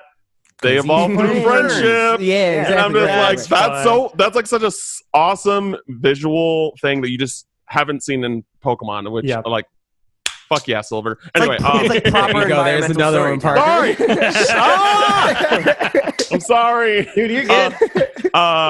That's the thing, man. It's like I'm with you. Like I miss that stuff in Pokemon. Like Pokemon used to do a lot more environmental storytelling, or like when you think about the way that there's like casual mention of like a war, right, in the first game. I love and you can look at things in the game and you're like, oh, is that why this is that way? Is that why this is this way? And those things are cool. Or like similar to the wars situation with Professor Oak's the only man. Side note, I don't know if it's ever going to actually happen, but as of like 3 years ago, I started kind of working on a metal album that's based off of that. Oh my god. Yeah. Do you need help? So I just to like finally start doing it, like I have one song that I kind of whatever. It's but it's on the back burner, but it's there. I want to do that so bad. I'm in. I'll keep you posted. It's like a rock opera. But I like honestly I think that the main thing that they need to work on is, like, in my opinion, the best 2 stories I would say for Pokemon are ironically my favorite and least favorite generations of Pokemon is Gold, Silver, Crystal, and Black and White 2. Like I hate Unova Gen 5 is so as a region. good. I hate it, but that story is incredible. Like because you know I told my friend, like same Pokemon Snap friend, I told, you know, I was like, I do not like Black and White. Like I think it's garbage. It's very memorable. I think like kind of the more technical things that they did were really good, like with the weather system and like the pixel art and stuff like that. That was great. The pacing, but the pacing, it was terrible. And then he said you should really give Black and White 2 a shot. Like it might have like the best Pokemon story. And I played it, and I was just like, you were right. Like I didn't really like the Pokemon in the region, and I think that the reason why those stories are so good is because they're sequels. Is that they are follow-ups to what the first game was, that you don't really get those in Pokemon games. It's more like, oh, let's not worry about this. Let's go to the next thing, and like let's make. Which is why like Breath of the Wild 2 is probably going to be a way better story than Breath of the Wild 1. Yeah, hopefully, you know, build on it. Because they can take some elements and be like, and you know, flesh things out and be like, we introduced you to stuff already. We'll kind of do mini introductions for people that are coming back, but like, let's keep going. Let's dive in. And like, not to keep bringing it back to Johto, but I will. That is also one of the things that's so cool about that game is that when you finish it and then you go to Kanto, it's like, how has Kanto changed? Right? Like, the Meridian Forest is not the gym leader anymore? Koga's not the gym leader anymore. Yeah, like all that stuff is that's cool. Giovanni and don't get that stuff anymore. And see, like, I think that they had the flexibility to do that because it was the second generation. It's like, oh yeah, let's make Johto right next to Kanto. That makes sense. But now that there's 8 generations, it's just like in 8 different regions, like on the main line. You can't. You really couldn't do that unless you were planning that like way ahead of time. Like, okay, we're going to introduce this new region, and the next region is going to be right next to it, and we're going to try and do the same thing again. They do that all the time, and they reference it where it's like Alola's Hawaii, right? And it's in America technically, which is Unova. They talk about Unova and Sun and Moon and stuff like that, right? They just but they're not like next. They're not like right next to each other. Where in Gen 2, you literally just connected. Surf. Yeah. You literally just surf across the water and waterfalls and stuff like that. And then you're in Kanto, Yeah. Right. So, they couldn't do that with Hoenn. They can't do that with Alola. And seemingly what's the new generation called? Galar. Galar, yeah. Galar seems to be like an island of sorts as well. And they keep on going with this trend. But if they started talking about geographically, they could. Yeah, they could do it with. We run out of regions of Japan. They could do it with Kalos. They could do it with Kalos. And if they were to use 9 and 10 as those focal points, like kind of similar to Kanto and Johto, they really could do something like Johto again. But they would just have to think way ahead. And another like issues that outside of just the power, the gimmicks that have been going on since Gen 6. It would be really great if they would stop basing regions off a specific country in the real world. Like, this is obviously the UK and this is obviously France. And I'm just like, why? See, that I kind of like. They've always done that. Because Johto is just a place, but not as on the nose. It's not as on the nose for us because we didn't grow up in Japan. Yeah, I think that's more the thing. Is like, I mean, I like that because we're not it's as acknowledging, region, but the graphics are also not as good. Yeah, and I like it because it acknowledges that Pokemon's a global brand now. It's not just for Japanese school kids. So, like, I mean, I guess I like the fact that they make it a global thing within the world of Pokemon. Also, probably just the fact that like it might feel because I've thought the same thing, but maybe it feels less like that about Gens 1 and 2 because it's a Japanese game and it's based in Japan. So it's like, yeah, there's a lot of games that just like are doing Japanese stuff because like, well, this is what's around us and that makes sense. So it like just feels organic, whereas with other things, I still like. Right, I don't know how it's not as on the nose. Japanese, I agree, yeah, and that's because like the lead art designer now is from the UK. And that's the thing that I think that also goes into Johto's favor is that like it's like the one generation or region that I think about the architecture of the buildings and things like that, with it being that traditional rural Japan architecture, that's just makes it even more charming. Yeah. God, Johto rocks. It really does. Yeah. Like, continuing on with some comments. I'm gonna keep going, and we'll keep coming back to things, I'm sure. But I know, Pete, you've got a heart out, so we just got. And we got to talk about ARMS. So. We do. But next comment, all 3 EA games. I honestly took that out because whatever. None of them were Mass Effect, so I don't care anymore. Yeah, Apex Legends is coming at some point. Great. We did it. Sure. Good job. This comment on AJ's videos from Joy Chowdhury. Chowdhury? Joy Chowdhury. Hello. I think it's like Chowdhury. Yeah, probably. Who says, knowing Pokemon, it'll probably take them till Gen 10/11 to make a game that can graphically compare to Snap 2 and will probably come out in the later half of the next generation Nintendo console's lifespan. I disagree. Yeah, I don't agree with that. I don't know why this really matters that much. And I really don't think that there's a huge difference between the two graphically. Maybe I just didn't pay enough close attention when I was playing through Shield, but I was like, that looks, like Snap. I think it's all in the environments. Like the Pokemon models are not that big of a difference, but the environment is night and day. Like the water, a lot of people in the comments are like, this water looks great. Snap definitely looks better. Like absolutely, but I wasn't just like, wow, this looks incredible or anything like that. And it's the animations too. That's another thing. Yeah, right. I think that is a lot of it is just what they're doing, and so like that's just gonna take time because like this is the first game of a lot of these Pokemon to be in in the overworld, because like Let's Go was the first game to do that. That was just Gen 1. And then now we've got all these other ones that are doing that. So like it's going to take a while because I mean, the dream game for me is you're wandering around and it's pretty much Pokemon Breath of the Snap. Wild, but Pokemon. It's exactly. Yeah. We're like, you're wandering around. You're like, hey, look, there's some Mankeys hanging out in that tree. I'm going to catch the Mankey, not just take a picture of it. But like in the meantime, Pokemon Snap is great. Well, and that's the thing, right? Like I think about what they're doing than even what they look like.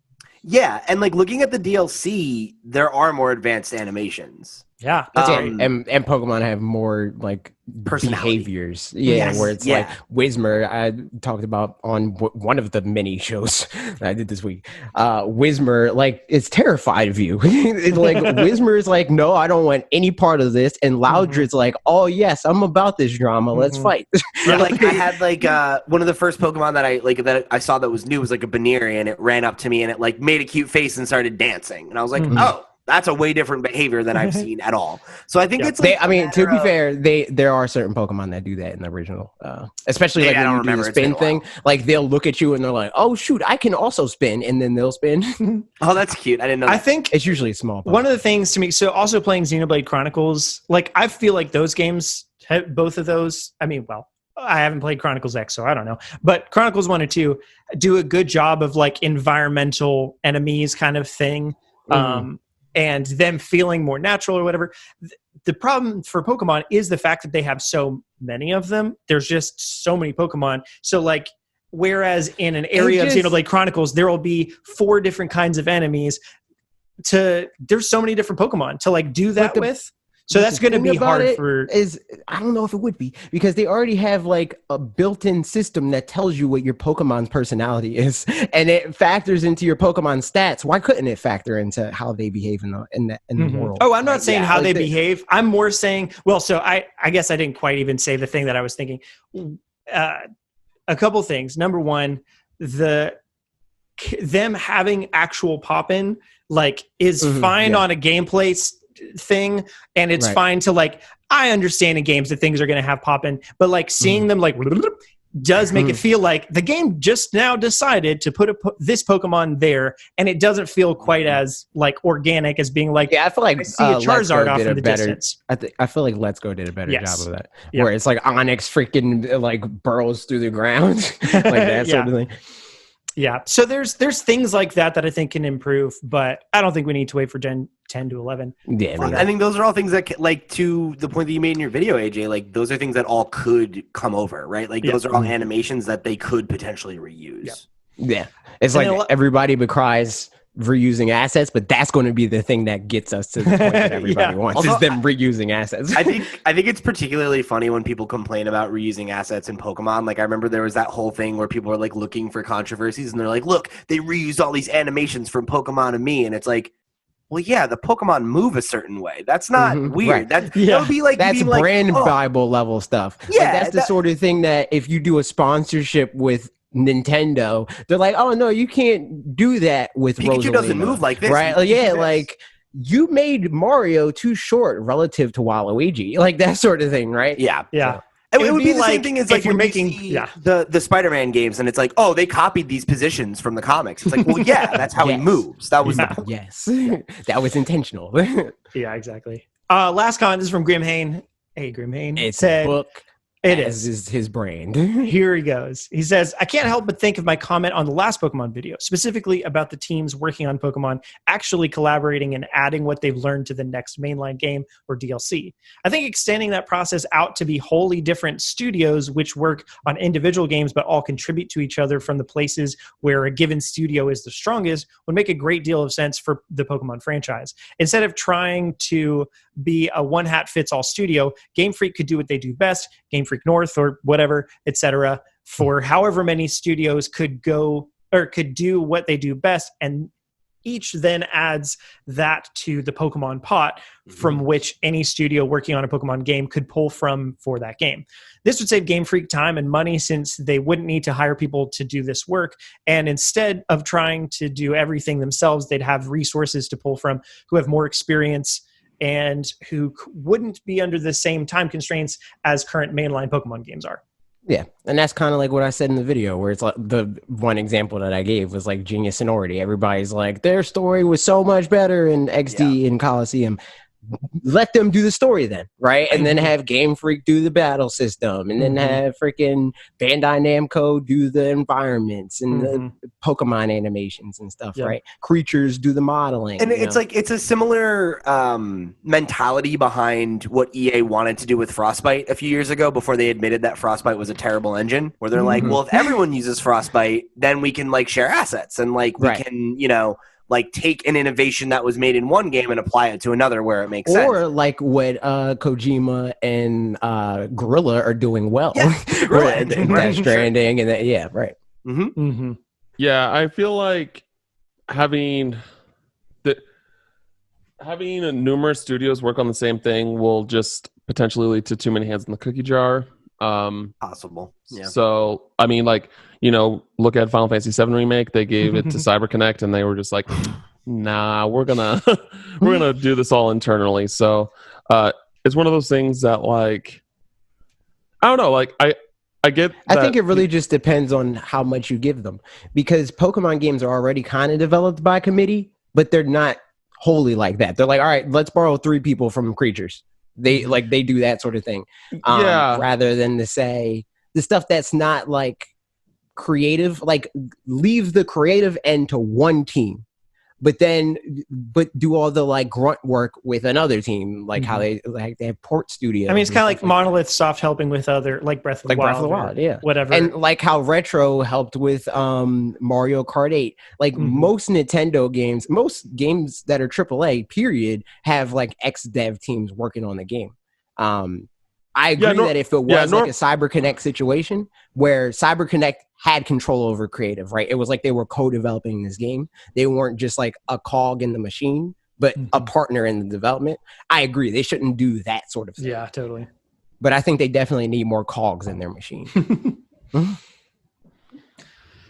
Good. That's a lot. That's all the Pokemon we've got for today, y'all. That's a lot of Pokemon. That's crazy, man. I'm not even segueing into the next thing. I'm just saying it. That was Pokemon. This is Arms Fighter coming to Smash. Woo! It's true. We're going to find out about it Monday, right? Yeah, Monday the 22nd. Monday. Everything so soon. Monday, dude. All the things. Yep. I just don't want them to be garbage, man. I just don't want them to be Byleth too.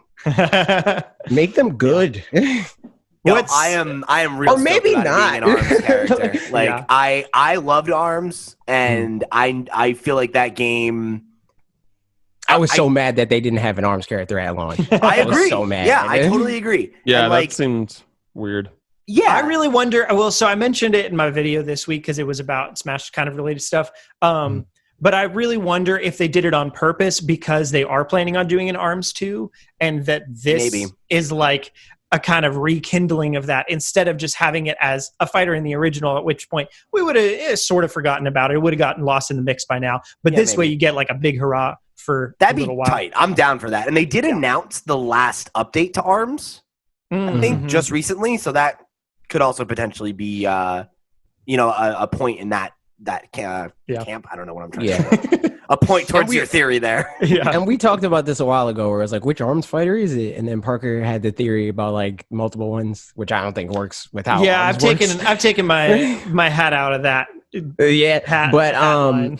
think that's impossible, but I don't know if it's impossible. I think it's highly unlikely because like that would be too many gimmicks in one character. Yeah. Because like Arms characters, like how they move and like they're like what differentiates them is their movement. Yeah. And for Smash Brothers, for skins to have entirely different movement from each other, those are 8 different characters, and then that's. I think their gimmick will be, and we talked about this last time. I think you even suggested it will be their arms that you can going into it. Either going into it or on the fly, you can like different angles to like if you do forward smash and you angle it down, it'll be the flame arm. If you I was gonna say like you could switch it more like Hero, either that or like Hero, or like exactly, or like Shulk, exactly. So like where you're like, all right, now I'm gonna go in with the like big old arms or whatever. My question is, because I think the character who's most likely is probably Ribbon Girl, because I would have thought it was Springman, but he's a trophy, so obviously it can't be him. They're the two like even faces then, it's like of we don't the even brand. know. Yeah, Well, I feel it's like- weird because it's like Arms has had, like they do those their Splatfest equivalent where they do like popularity Test punch. contests, and it seems more like you're right. like the popular characters are Min Min and Twintail. I think it's going to be Min Min for sure. I mean, like, just because also she won the last one of those. And like, if maybe they had planned this far ahead, which I don't know, maybe not, they could have planned for like, we're just not even going to decide the character. Eventually, maybe do an Arms 2, and then we'll include the winner of that thing in this thing. Like, maybe that makes too much sense. but like, I think the thing that makes the most sense is if it's an Arms 2 thing, because I think that's if it's the just only a new reason character. why. Yeah, if they, because other, like, even if they wanted to be like, oh, we want to have some level of hype or whatever, let's not say who the fighter is. That doesn't really seem like something that they would do if it was somebody that we already know existed. Unless it was somebody that we knew existed that we didn't expect for whatever reason. If they freaking did some out of left field thing, like I think John Cartwright tweeted about or retweeted or something, where it was like the what is his name? His name starts with a B. It's the little mascot dude. With, that guy. They're like, it's him. With like he's got a little fist on his head. What is his name? His name starts with a B. I think that's all I remember. Big Punchy. Yeah, big little punchy. But I think it's either going to be a character that we don't know, or it's going to be somebody like Min Min or Twintail, where the fan base is really hyped behind that character or whatever. Yep. I'm thinking Min Min most likely. I don't know if it would be one that we didn't know, just because that would be. I think they could pitch it well if so, but they would probably have to pitch it with an Arms 2 in that, which I don't think that I would expect that, but. It's been 3 years, so even then, because like look at how they announced like freaking Luigi's Mansion 3, right? Yeah. Where in the trailer for Smash Brothers with Simon and Richter, they had the poltergeist. True, but he's an existing character, so it's a little bit different. He's an existing character with like established things that we already know. That people are like, that's weird. That plunger isn't in Luigi's Mansion. Yep. Is this a Luigi's Mansion 3 thing? Where now, like the world of Arms, people know like, oh, these stretchy arm people, that's Arms. And then there's a new character from Arms or whatever. And whether they have like some new gimmick within Arms 2 and that character is like exemplary of that in some way, I could see them doing that. I hope Twintail gets her own spin-off so that it can be her, because that would be fresh. I think, and the other thing with this, so we're going to get a stage and music and stuff. I suspect the stage itself will have some kind of gimmick again. Like the stage is going to be whatever, like because it's kind of like a Street Fighter thing where it's like, this is E-Honda stage, so it's going to be whoever's stage. I think it's going to be that, but like I wonder what, in the same way that the past couple stages that we got, and not all of them for the DLC fighters, but a couple of them had the wall that you could break through after a little while. That was Terry. For Terry's. Was that. And then well, Heroes is kind of straightforward, where it's like just a traveling I guess so. stage. Banjos is kind of straightforward too. Never mind. Banjos is straightforward, and Vilas is pretty straightforward. Yeah, they have too many walk-offs. Walk-off stages are stupid. Joker's was kind of different because Joker's stage was awesome. Yeah, that one's. I think that one's probably one of the most unique. That's like actually playable. Yeah, that's the one I play with when I play casually, mainly for the music and also. Oh hell yeah. Yep. It was funny. I was playing Smash with some friends like in a virtual hang a few weeks ago, and like everybody had their things set to random, but I went and selected the Persona stage, and they're like, "Why do we keep getting this one?" I was like, I don't know. See, that's the thing. Like, I eventually get to a point where I hate stages like that, where people pick them for the music, because I eventually start hating the music. Like, my uncle loves freaking Gamer, the Game and Wario stage. I hate that stage now. I cannot stand it. Oh yeah, I like WarioWare stage, but I don't like the Gamer stage. Yeah. What's the one that has Megalovania from Undertale? There's I think a couple it's of song. But it only works on certain stages, right? Yeah, it's certain stages. It's like tied to certain games. Okay. Oh, and like, so I think that like the stuff that's like Mii's like Tomodachi Life, and also like probably the Wrecking Crew stage or whatever. Like, I think that plays on that. Any of the pixelated kind of stuff. Yeah, like stuff that's not like a well-known IP currently. You know. Cool. But speaking of Smash, So ARMS, we'll find out about that. But I made a video this week that was the premise pretty much for anybody who didn't watch it is that Smash, it has popularized a bunch of characters that haven't had games in friggin' forever. So like Ice Climbers and Kid Icarus or Duck Hunt or whatever. So speculating about like if they got new games, what they would be, that kind of thing. The bump. It was a fun them time. The Smash Bros. Bump. That's right. Yeah, exactly. You got it. Freaking Mother got, and that Fire Emblem continues to get. Yep. Fire Emblem wouldn't even exist anymore if Sakurai wasn't. Yeah, it's true. It's well, true. and it was inspired too because like one of the co-producers for Xenoblade was like, yeah, it's great that Shulk was in Smash because then he got a good bump for people. Now checking people and it out. I retweeted it. Yeah. I retweeted it like, you don't say. And Parker was like, oh, he's making a video. I was like, no, I'm not. I was just being I was like, I'm making a video then. I don't care. I was like, I'm just being snarky. Yep. So the comments that I pulled, one of them is just general, but then specifically in the video, I didn't give ideas for a new Duck Hunt game because I wanted to hear people's ideas. So I pulled comments for the Duck Hunt ideas. I put it in the thumbnail because I like making thumbnails like that where it's like, okay, now I get to make a box art. I like those thumbnails. Yeah. So it was fun. So first comment is from Jordan Best. This is just a general one, but he said, Uprising is so good, and I had to suffer using my right hand when I'm a lefty. The game is too good to be stuck at 240p. The characters not shutting up is the best part of the game. Smash is what introduced me to Nintendo's big back catalog when I first played it on N64 during my elementary school's after-school program. It's not far off in saying it's the game that got me into gaming. I played games before Smash, but I didn't really start with them until then.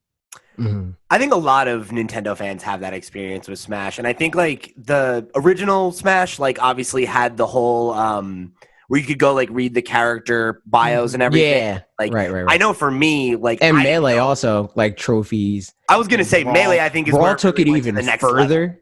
Because, it was like that with the trophies and stuff like that, where it's like, it introduced this character in this game, and their last game was this game, and here's a short little blurb about them. But then they had Brawl that had the masterpieces, where you could play a portion of their game, and then it would direct you to the Wii shop or whatever, the Wii shop channel. Brilliant. And then you could buy their game. And it's like, why is that not a thing here? Yeah. Why do spirits not have freaking bios? Like, why don't we have a virtual console? Lots of legitimate questions, AJ. Lots of legitimate questions. I'm fine with that. Just put them on. Just let me stream them or whatever. I remember when Tsubasa was a spirit from Tokyo Mirage Sessions. Like, this is the closest we're gonna get to any sort of Tokyo Mirage Sessions recognition on Switch, isn't it? And then here we are. I fucking popped off when it got announced. There you go. There's another one, Parker. I gotcha. Oh, did I swear? I'm sorry to speak on autopilot sometimes. But yeah, I get it. I feel you though, this Jordan. That's and like the Uprising thing. Yeah, there's a bunch of games that just do something with them. You know what I mean? Just do something with them. I mean, one that my one idea for this is I would love an Ice Climbers game that is like just literally just ripping off Celeste. That's exactly what I said. Like, how I mean, I gave like two different ideas, and that was 100% one of them. Is work with Matt Makes Games. I feel like I remember you tweeting that like weeks ago, and we had a dialogue about it on Twitter or something. Could very well be. Yeah, now it's in the video. You just being like, how cool would that be? And I was like, that's a brilliant idea. Why haven't they done that? You make that game for like no money. Mm-hmm. They could hire them. They could hire Matt Makes Games. I mean, pretty much do Cadence of Hyrule. Cadence of Hyrule. Thank you so much. Yeah. Do a Cadence of Hyrule situation. Get them to work on it. And why not? That would be I really want. But then again, maybe don't do Cadence of Hyrule exactly, because then they're going to make Ice Climbers depressing. I really want them to make do a physical release for that game. Have they not? Celeste? No, it was digital only. I mean, I knew it was digital only originally, but that definitely seemed like the kind that would. That seems like a limited run game for sure. Seems like a limited run type game. Huh. Well, it's technically a first party game that was done by a third party studio, so I don't know if it. We're talking about Cadence. I thought you were talking about Celeste. Yeah, no, Celeste got it. No, Celeste got physical release. Okay. Yeah. I think it's funny that you guys both thought that. Right. Clarified, and then I also was like, no, he meant. Oh yeah. Okay, so we were like divided. We were divided equally because I was like, wait, I could have sworn that was something that they would. Yeah. But no, Cadence of Hyrule. I mean, maybe It's they'll weird. come back and do it later. I but- don't know. Yeah. I don't know. I feel like It that. doesn't I seem feel like that Nintendo moment's would do it. passed. I feel like the only way that Nintendo would do that is if it was like a Family Guy situation. You know how they like canceled Family Guy, and it's like, oh shoot, this is really popular with people that buy Yeah. DVDs. Let's put it back on TV. If people just like there was just like an influx of people buying Cadence. And I doubt it sold well enough for them to like Yeah. feel like that's something that's Yeah. worth doing if they weren't Exactly. already planning on doing it. Mhm. Yeah. Like I'm Yeah. sure they're happy with how like it seemed like that game was a success. Yeah, but, it like, probably success hit by, a like, million. They were probably like, all right, this sold 1 million copies. We're happy, but we're not really going anymore. I mean, I don't think it's like like impossible that limited run or like someone like that would go to Nintendo say like, hey, we want to print Yeah. this game Mhm. physically. You don't have to pay anything. You just have to let us do it. Yeah, And it could be like a, I'm sure they would be like, sure, why like not? what is? I can't think of the company. I mean, alternatively, Who's the company that, Super Rare? that does? No. I mean, like you know how Nintendo they it's the company that does like charity stuff where it's like you could pay $10 or whatever, and then you get this Humble bundle Bundle? of Humble games. Bundle? Yeah, Humble Bundle. I wouldn't be surprised if like they did something like that where they approached Nintendo and was like, hey. If For charity. Limited Run Yeah. games or Super Run games or whatever was Mhm. like every Super Rare games was like, hey, George. we want to put this out and Mhm. maybe we'll donate a portion of it to charity. And Nintendo's like, yeah, we're down. Let's do it. Yeah, it does seem the only precedent I can think of for Nintendo is Tetris 99 having Mhm. stuff, but even then, that's pretty different because they add it's different for all the reasons you already assume or whatever. Yeah. Yeah, Um, it's different because so, 'cause, like, Box Boy, that's not getting any- Online. Yeah, they've had so Yeah. many Also digital true. only games for a while, and they haven't done anything with those yet. Or like Good Job. And Yeah, right. Maybe they just released all of them. Stretchers. Maybe they're like Nintendo That would indie be- game collection. That would I mean, be it's dope. it's very un-Nintendo to do something like that. Completely, but it would be Maybe great. 25 years from now. They'll do that. moving on with the comments. So these are all going to be Duck Hunt game ideas. Here we go. Jeez. Yeah, because that's the one I asked for. That was So the question, right? that was right, the question. So let's do it. Super Mario Talon says they could make a multiplayer duck hunt game where there is 4 ducks and 1 hunter, and you try to escape the hunter that has different abilities. Which like is, asynchronistic kind of Yeah. right. Yeah, like Evolve. yeah, or like Predator, like that just came out. Yeah. Predator and Friday the 13th. Yeah, Friday and- the 13th. And Oh, what is Deadly! No, not Deadly Premonitions. There, That's a fun idea. it is. I mean, also it kind of Mario. What's it called? Mario Chase on Nintendo Yeah. Land. that? Right. Like it's because when I See, first thought of that's this, the first thing that gives me pause. Is like it feels like a mini game. Like it feels like maybe it's like a WarioWare thing that they do. Uh-huh. Yeah. Yeah. Well, that's I the could see thing that is, being like a mode in a Duck Yeah. Hunt game. Yeah, comes that out. would be fun. Right. But because I at first thinking about it, the only examples that came to mind were ones of like, were horror games and that kind of thing. But you could easily do it as a more just like fun, like Mario Chase or whatever, that kind of regular Duck Why Hunt vibe. wasn't that instead of Tetris 99? Why didn't they do a Duck Hunt battle royale game? Duck Hunt 99. I still think Balloon Battle or Balloon that Fight too. 99 Yeah, that too. would be great. I love that. I think Duck Hunt would be cool as a 3D platformer.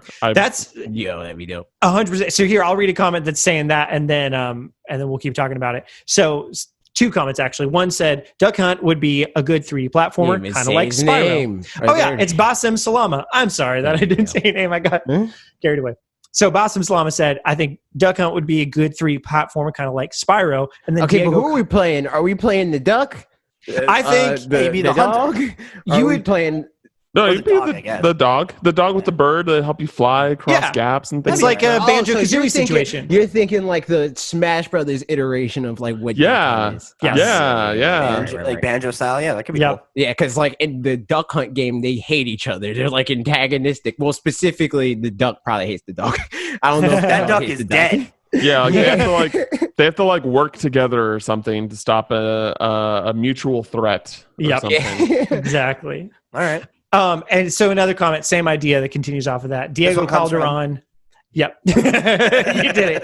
Thank you for your assistance. Diego Calderon said, I would love a rare /Platonic style Duck Hunt 3D platformer game starring forgotten Nintendo characters like the Ice Climbers, the Error Guy from that Zelda, would be Mach wild. Rider, Captain Rainbow, and others.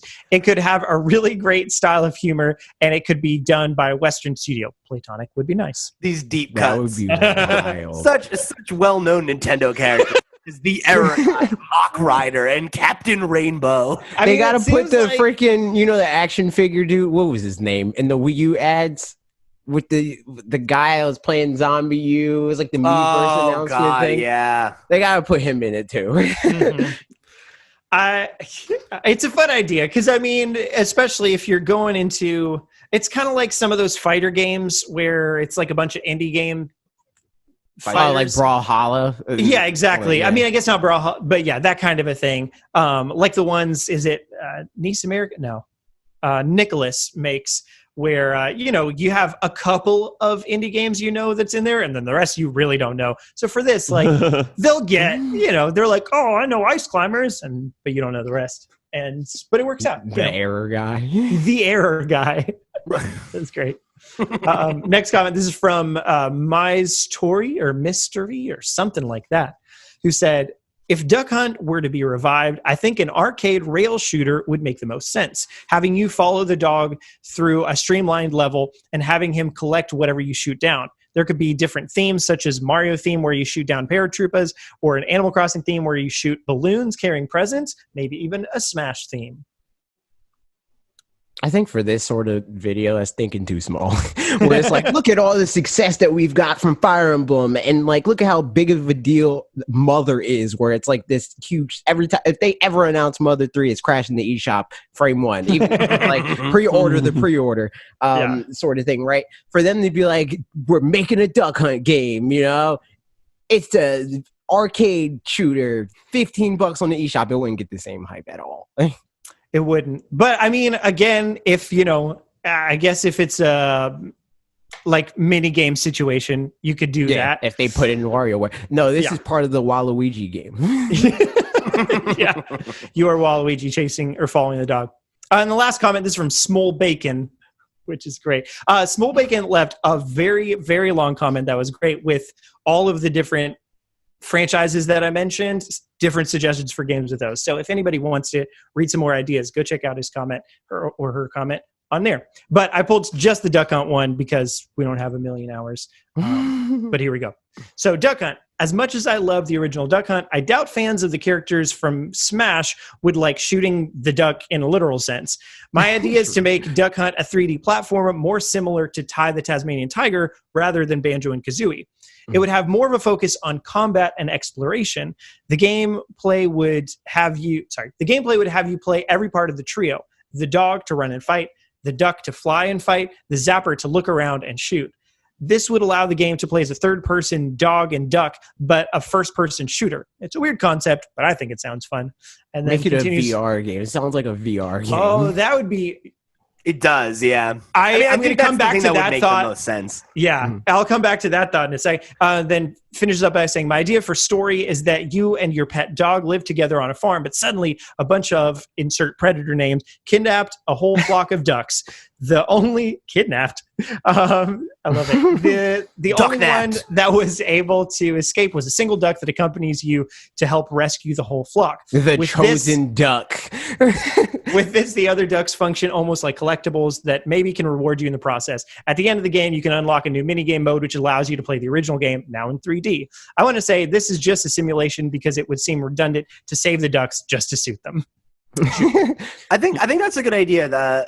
As they were explaining the pitch, that was kind of where my mind went before they literally went there. It was like, oh yeah, like you could have a duck and then you help them find the rest of the ducks, and that's why you're hunting the ducks, right? It's less literal in this. Okay, the Duck Hunt dog has a character arc where like at first he hates duck, and then he's eventually like, man, we traveled this whole time. Friends. It's like the original Ratchet and Clank, where it's like they don't like each other at first, and then they become best buddies. Yep.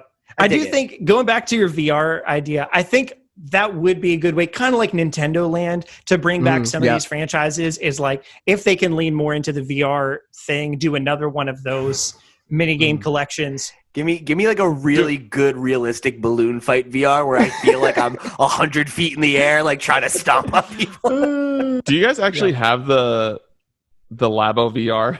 Oh Kid? yeah, I do. I don't. Really? Product provided by Nintendo. Still in the box, as you can see. No, it's not in the box. This is just the cardboard stuff. But Nintendo like, did send that to you? Yeah. Oh wow, that's awesome. Thanks, Nintendo. I do not indeed. But that is all. That's it from the comments, y'all. We got last up some Q&A, and then we're out of here. You can ask us questions lots of places. You can figure out the comments of this video on Twitter and our Discord, which you can join by clicking the link in the description. All of the above. Last week also, at the way end of the episode, I called out and was like, I meant to ask this at the beginning, but I'm curious if there's anybody that listens to like a bunch of the episodes but never comments because, you know. Yeah, and we got comments about that. And we got some comments about that. That was fun. So like, don't feel like you have to comment anymore if you don't want to. Use your time as you would like to. But it was just fun to find out that it's like, oh, there's people that are paying attention that don't specifically get involved. Yeah, and they're like in deep because that was like at the end. Yeah, exactly. Like, so, that was good times. We appreciate you a lot. Some comments from Twitter or questions from Twitter. Lackey Everett said, I think it's Locky. Lacy, I think Lacy? it's. I think they said it was Locky in a stream. Okay, cool. There it is. Said, do you think Nintendo has good diversity within games? I know it's a Japanese company with barely any history of black people, but is it something you think of? Diversity isn't just about black people, which is obvious, but also Nintendo is a kid's product. And, well, it's a good discussion, I guess. In many Nintendo games like Animal Crossing and Pokemon, there are obvious LGBT characters, but toned down in the West, like the Magic Carpet Camel. Oh. Yeah, I definitely didn't get that from the camel character in the West. I think recently Nintendo has been making an effort or a more concerted effort to do it, even if it's not. I don't think it's reactionary like a lot of other companies are doing. They're just doing it. They're just like there's more like very clearly like people of color in Pokemon now, and like Twin Tail, like we were talking about earlier, and like characters like that where they add more characters like that into their games. And they or like actually letting you choose your skin tone in Animal Crossing. For yeah, that too. Right. Yeah, and Pokemon since X and Y has been creeping more and more towards that. Yeah, still don't think that they're great options, but like it's something, and also it's a Nintendo game. It's kind of harder for more cartoon art style to nail black right, especially if it's like an anime style, right? Yeah, so I definitely, it's probably generous to say that they're good about it. Yeah, I don't think they're good. I think anyone in the games industry actually good? Like that's they're not good, but I think that they're making the effort. Like I see like the legitimate effort that they're trying to make with the with the kid friendly things that they are doing, and so and I feel like even right before Animal Crossing came out, I talked about that in a couple of videos, and it's funny because it's like in those videos people are like, it's most likely white dudes that are like, that doesn't matter, like why do you even care, like you're blah blah blah. It's like, yeah, because like it's really you see you everywhere. You see you everywhere. Since I've been a kid, if I created a character, I would have been able to create a character pretty much exactly like me. Like these days, the only way in which maybe a game wouldn't let me do that is like maybe they can't have a good beard. Yeah. I don't know. Not even saying I have a good beard, but like maybe they can't have a beard or something. All right, but like that's just because Animal Crossing's beards are kind of garbage. But dumb. But that said, they did let me have my blue undercut though, so I'm pretty happy about that. I like it. But yeah, that's something like so at this point, like I could easily be sick of creating me and characters, and that's like such a privileged statement that like I could just, like I don't know. Yeah, and that's why it's like you, and that's why it's when a big people deal. comment that, it's very clearly like, because that's where they're at, where it's like, I don't want to be me anymore. I'm trying to be somebody completely different. Right. Yeah. I mean, like, because for me, unless the customization's like really straightforward, I normally just go with the default character. I'm just like in Mass Effect, I'm like, just give me the default Shepard. Yeah. let's get into it. I just I put a scar on him and changed his nose. Yeah, I think like maybe in Cyberpunk I'll actually try to customize my character, but like in the past I'm just like it's just like trying to place where your eyes are, and I'm like, I like mold the facial. I'm like, I am not gonna take. Like, I'm not gonna take the time for that, dog. Like, yeah. But yeah, I mean, it does seem like me levels of simplicity of like, it's that shaped head, those eyebrows. It does seem like it's moving in a positive direction, and that there's like people that matter within companies that are at least hearing the feedback and giving it to other people within Nintendo theoretically. Because like there's things where like there's in the West, it's obvious that Flick and CJ are together, right? I'm pretty sure. But then in Japan, like it's not really as clear or whatever. So I do wonder if there's some of that where it's being kind of pushed back across the pond, where people in Nintendo of America are like, we need to be more inclusive, and Nintendo Japan's like, yeah, I guess so. Well, and like I think the opposite also happens. Like they were making the point of how there are characters who are obviously LGBT but are toned down for Western audiences. I think that, and I don't mean this to sound any kind of presumptuous way, but I think that comes more from the fact that like I think that there are a lot of representation of LGBT characters in Japanese media that are like offensive by Western standards. Because you don't really like the camel character, if I'm being honest. It's usually like some type of like stereotype, or like it's or like caricature-y, and then or other characters as opposed to being quote unquote regular normal, character. make fun of that character. Like that's like a big thing in Persona 4, right? Where like, you know, there are definitely different attitudes, I think, between the West and the East about those things, and about like what good representation means when it comes to LGBTQ. It's kind of like freaking him in Powerpuff Girls, like how him isn't that's even like a trope, the new iteration of and that's like a Girls, trope in anime of like the, you know, like trans presenting character who's a villain, you know, like okay. So I think there's reasons that some of those things get changed is because we would react to them differently. Yeah, that makes sense. Good question. Obviously. So definitely. Next question from Twitter. This is John Francis. What's up, John Francis? Who said, thoughts on what comes after Switch and thoughts on the game Bug Fables? I think Switch 2 comes after Switch. Switch 2 comes after Switch. Yeah, it's just just like Cam. Yeah, I think we can be pretty straightforward about that. It's just going to be a better, more upgraded Switch. And I feel like they'd be stupid to not do that. Yeah. It's going to be Wii U 2. It's going to be Wii Us. Wii to you. Yeah. Yeah, I think that, I mean, yeah. Thoughts on Bug Fables? I haven't played it, but I've seen a lot of other people play it. Isn't that like the Paper Mario? Paper Mario, but with bugs. Yeah, it people seems in the like LootPots community have been talking about it, but I haven't played it. Yeah, I've heard a lot of great things about it. If you like Paper Mario or like even the Mario and Luigi series, you should definitely look into Bug Fables. Yep. If I'm not going out of my way to find new games to play right now. If I were, I'd probably play it. Same. Yeah, same here. Like if it had come out like 3 months ago, like I'd probably be playing it. Yeah. It's been on PC for a while, but now it's finally is on console now. Yep. So there you go. YouTube community, we got one question from Cool, who said, "Hey y'all, how you guys doing?" Good. How you guys doing? Good. Yeah, so fine. great. So great. And then asked, who's you guys' favorite starter Pokemon across all gens? It's Squirtle. Totodile. Totodile's great. What? Cam said a Gen 2 Pokemon? I'm shocked. Cam, you like Gen 2? Totodile. Totodile's absolute bro. Shout out. I'm down for that. Shout out though, because you know don't say Chikorita. I feel you'll get kicked out no. immediately. Hey, no. Hold on. No. Don't you disrespect Chikorita. Yes, I'm with you, dude. Chikorita gets way too much hate. Chikorita gets way too much hate. Way too much hate. No, Bayleaf way is too much so hate. cool. I'm down with Bayleaf. Chikorita garbage, Meganium Chikorita's a garbage. cutie. That's all I'm saying. No, like don't get me wrong. Chikorita's the worst of the three, obviously, Yes, but Chikorita is still great. Like I don't know. No, I'm totally but that being said, even though like you know, Pokemon hasn't been the same for me since Hoenn, but shout out to Rowlet. I love Rowlet's Rowlet. dope. He's so dope. He has a leaf bow tie. He's so cute.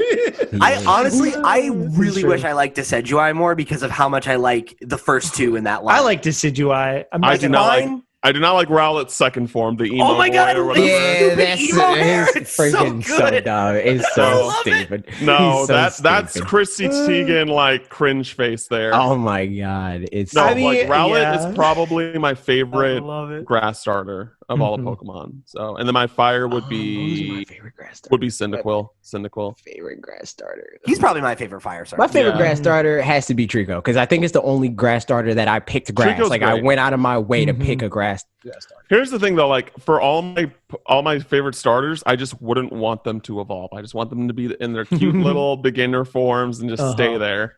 It's hard to make grass. The only starter that I'm like that leaves look intimidating, I guess, is part of it. So like as a final form, like Meganium was like, I got a big flower. Like you're like, all right, cool, man. I mean, Torterra is pretty intimidating. That's Yeah. He has a forest on his back. Are you kidding me? It's true. I'm down with And that giant Torterra that was in the Oh man, Pikachu. And the Kaiju Detective Torterra Pikachu. and Detective Pikachu. Oh, that's the thing. Side note He's for in the thing Pokemon next Snap? week. Could it be could it be Torterra, the Detective video Pikachu? game? Could it be a on the bigger Switch? Detective Pikachu on the Switch? Could be. Like, Well, they I did mean, we say that already they're know it's working on coming. a sequel. Yeah. Yeah. I So need the And there's a second remake. I need to. What? Yep. The original's getting remade for Switch. Oh as yeah, well. yeah, yeah. The first game is also. Oh, it is cool. I Yeah. was planning on buying that for 3DS for my collection, but now I'm now not you gonna. can wait. Yeah. So I mean, that could definitely be a thing. Is they're like, hey, Detective Pikachu 1's coming back with a little bit of an upgrade, and then Detective Pikachu 2 is like bigger and better. Unless they don't release it physically. If they release it physically, I That's might true. have to get it on 3DS still. Yeah. But anyway, Just get both. yeah, Yep. yeah. So That's that. Cool. And who's If your we're talking favorite about Pokemon? all three, if we're What? talking about Go. all three types, then I would say fire, obviously, Charmander. Water, 100%. Froakie, I guess, because I like What? Greninja. Because Greninja's dope. Greninja's Because dope. Greninja's We're dope. talking about starters. We're not talking about where they end up. We're talking That's about how when they you start. when you get your starter, Dude. it goes through a When whole you get thing. your Even starter, with those you rules, don't Froakie's know. like number 4. Okay. Greninja is dope. Like Yes, out of all the why? water Like, ones. here's the thing. Like, imagine you are a trainer and you're getting this Pokemon, or you're choosing a Pokemon. You're not going to know what it evolves into. Yeah, well, that's like I'm not going to know that a cub turns it. I'm not going to know If that I a cub knew- turns into a lion. If I knew that ugly ass water frog was going to turn into a badass ninja Pokemon, I would have picked it. because it would be like in the real world if somebody's like, "Hey, you want a cub?" and then you're like, "No, it's going to grow up into be a lion and kill me, dude." You grow up in the Pokemon world, you're going to That's know true. that a In Froakie universe, turns you into a would know. ninja. That's fair. Because the thing for me is that I don't think I saw the final legendaries for Gen 6. So I picked Chestnut or Chespin, Rip. and I got I Chestnut. almost always see all Chestnut three. is This was such the only. a disappointing design. This generation Yeah. was literally the only generation where I didn't know what the Pokemon were going to evolve into. Really? But I This knew, was- yeah. This was the first generation where I didn't think that any of the starters were at all likable. Like their Oh, first, man. their Agreed. first Sobble forms are Squad. all good. Sobble I'm Yeah. Sobble Squad, but I agree. still don't like Sobble's him. Final Evolution. No, I love hate Sobble. Rillaboom. I like hate- I all like bad. Inteleon.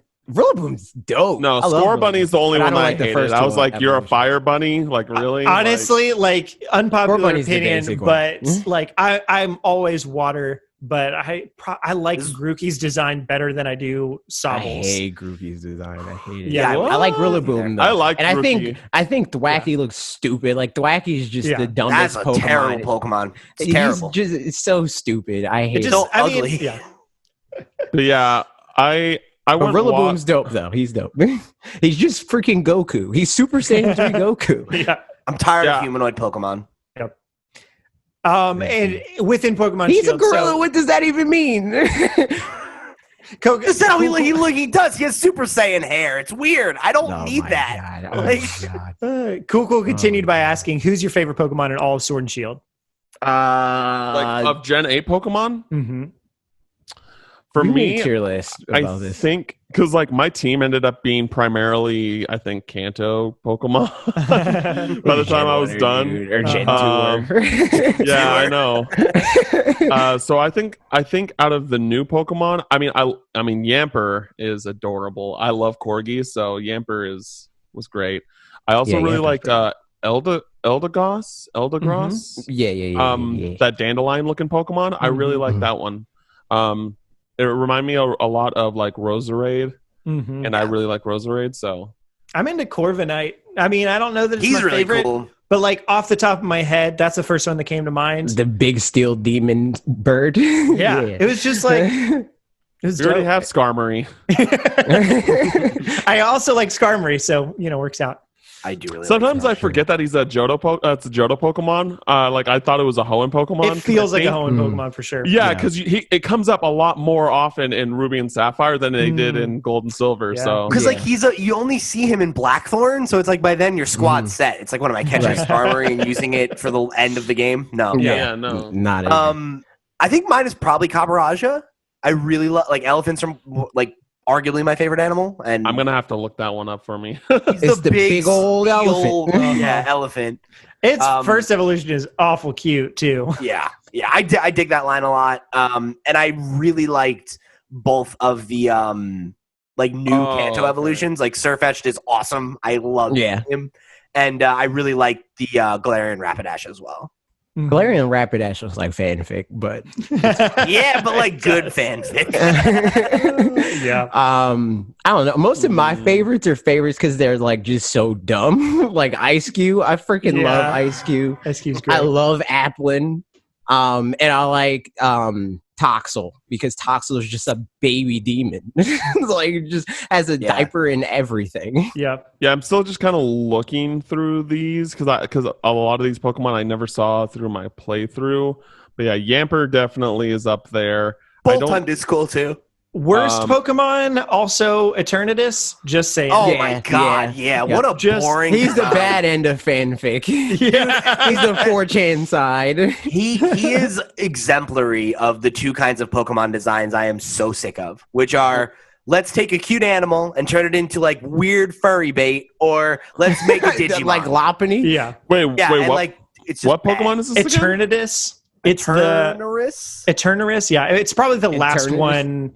Yeah, It's yeah. the mythical. It's like the so it's like legendary. the legendary. Yeah. Yeah, not mythical. It's like the Rayquaza. Wait, no. Yeah. Hold on. I thought There's no I Gen thought 2 Eternatus equivalent looked of cool. Oh no, It's what so boring. I think No, it feels like he's try edgy, hard dude. cool to He's me. edgy. You know, He where looks it's like a like, Oh Digimon. yeah, I mean, He's he a reminds me of. Digimon. He gives me Rayquaza vibes. mm-hmm. Just like- Yeah, I really like Zamazenta too. Like, I know a lot of people are just like, "Oh, Zacian has like a sword in his mouth." I'm like, Zamazenta looks way cooler than Zacian. I like them both. in my opinion. Yeah. I disagree. No, I like both of them, but I don't like. I like Zacian more because he's just Zoro, but a dog.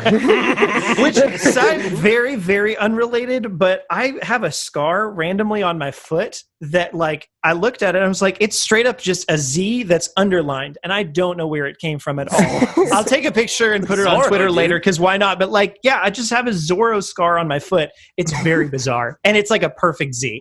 Nice. So there's that for you. There it is. And last question. Well, Cool also finishes by saying, nice GIF. Hyped for Apex on Switch. It's my favorite battle royale. Nice. I'll probably play it. could I not feel like get I'm into going to that be game. forced to play it, so I was like, I just resigned to it. 'Cause It's- Bob and Dan are going to be like, "Yo, let's play it," and I'm like, "All right, fine." Everybody knows that I love You're just online the games and biggest I shooter love fan. shooters. These just are the things that are biggest true about me. Shooter fan. No, not at all. So I'm not going to be playing it. But it's tried great it. that it's coming. Yeah. Last question. This is from Mega Man and says, what has you surprised about the DLC so far, and what has you disappointed about the DLC for Pokemon? How big it is, as far as Disappointed by how big it is? Yeah. I No. understand that. I'm surprised by how big it is. Yeah, I was joking. Same, I agree with that. I haven't been disappointed by anything yet. By what am I disappointed by? How'd you feel about the Cub Fu, all that stuff? Was that meet your expectations? I didn't really have expectations because I came into it the same way that I've come into any Pokemon campaign since freaking Gen 4 or whatever, where it's like, okay, just get me to the end. I don't care because you clearly don't care. So, like, that's how this felt, where it's like, it was just to be like, Cub Fu is a Pokemon. We're going to ingratiate him to you. make you care about each other, and then teach you about like his Gigantamax form and like the new mechanics that we're introducing and stuff like that, rather than like, here's the story that we crafted, like. It would be interesting just for Pokemon in general. I feel like we talked about this a long, long time ago, AJ, but like get somebody within games in general, get somebody who knows how to write a story to come in and write a story, not be like, hey, you people Freaking who know how to code a game. Emissary Pokemon. So like with that, just get somebody to be like, here's more or less what the story is going to be. Try to design a game around that. And then they'll be like, all right, we'll give it, we'll like make our game around that, as opposed to being like, all right, so here's the staples. We know we're starting with, like with some videos I make, that's the way it is. It's like, okay, I know I need this, I need this, I need that. And then I kind of fill it in after that. But it's a lot more inventive to start a different way from the story first. I don't know. It would be fun. But like you said, that's not the main focus of Pokemon anyway. They don't really care that much. So yeah, they probably not going to happen. Would be nice. Mm-hmm. Would be nice. Would be indeed. But you know what, guys? I think that's about it. It truly what a successful is. episode. Great job, What everyone. a successful episode. Everybody It's was true. here. We did it. Cam, thank you so much for being on. It was really good to meet you. Hopefully we'll talk to you some more, like tomorrow. No,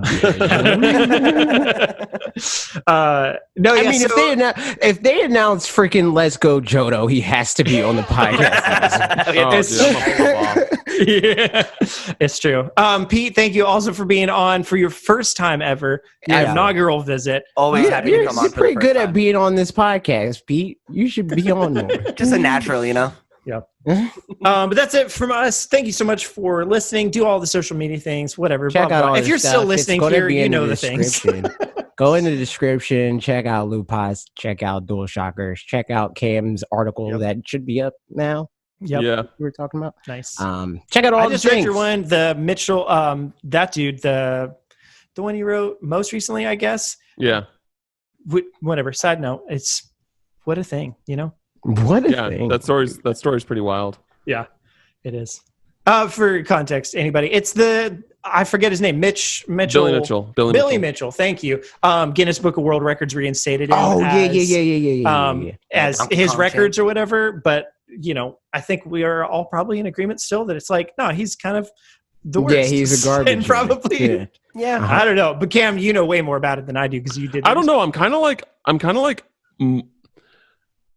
Just based off of the evidence and based off of like what other people have said about him, like, because there was like a documentary about him, like people trying to get the high score for like Donkey Kong, and like they kind of like pitted him as the villain because he was like the reigning champ of sorts, when he's like apparently like a lot of people have said like that he's a really good guy, and that and like someone that I think the guy who like currently holds the record, the current high score record, has said like in an interview that like there's really no reason for him to have like played to get that high score on an emulator and not on arcade hardware. So like it just doesn't make sense that he would do it. And like a bunch of other things that like I feel like honestly until something's proven, like benefit of the doubt, like on this specific matter, and also like they got rid of his Pac-Man thing back from like 1990 something, and it's just like I get that you're talking about like it just his other scores previously up to the 2010 one that is being claimed as him fraudulent, playing on an emulator. They removed those too, and I'm like, but that's not what the issue was about. So why did you take all those records away too? Especially like back in 1982 and 1990, you couldn't emulate that. Right. Like, like what? I mean, I guess this is a first of its kind in some ways where like, with the Olympics, they have set protocols of like, if you cheated, we're going to do this to you. Whereas with this, it's like, I don't know, we'll just figure it out. And like with this, it seems like, we're going to take them all away just because you shouldn't be somebody who won at video games. but also, there's no precedent. So like, what do you do? Yeah. And it also happened because a different company like that, like focuses on recording records and stuff like that, like told Guinness like, hey, we have this evidence. And then like, even if that's true, like review all the evidence and like get the verification of stuff that they talked about doing, and then take action instead of just saying like, "Oh, you're automatically guilty." So, but yeah, and then Mitchell's still like going to court against Twin Galaxies is the organization next week, beginning first week of July or something like that. So we'll probably hear more about that later on. Yeah, it's pretty wild. Gotcha. Cool. All right, follow Cam on all the things. Follow Pete on all the things. If you're not already following us, I don't know. You got to end this podcast. You made it a real long way. Maybe you should probably follow us on all the things too. Thanks for watching, everybody, and thanks for coming on the podcast, everybody except for Parker. You're obligated. Goodbye. Bye-bye. Take it.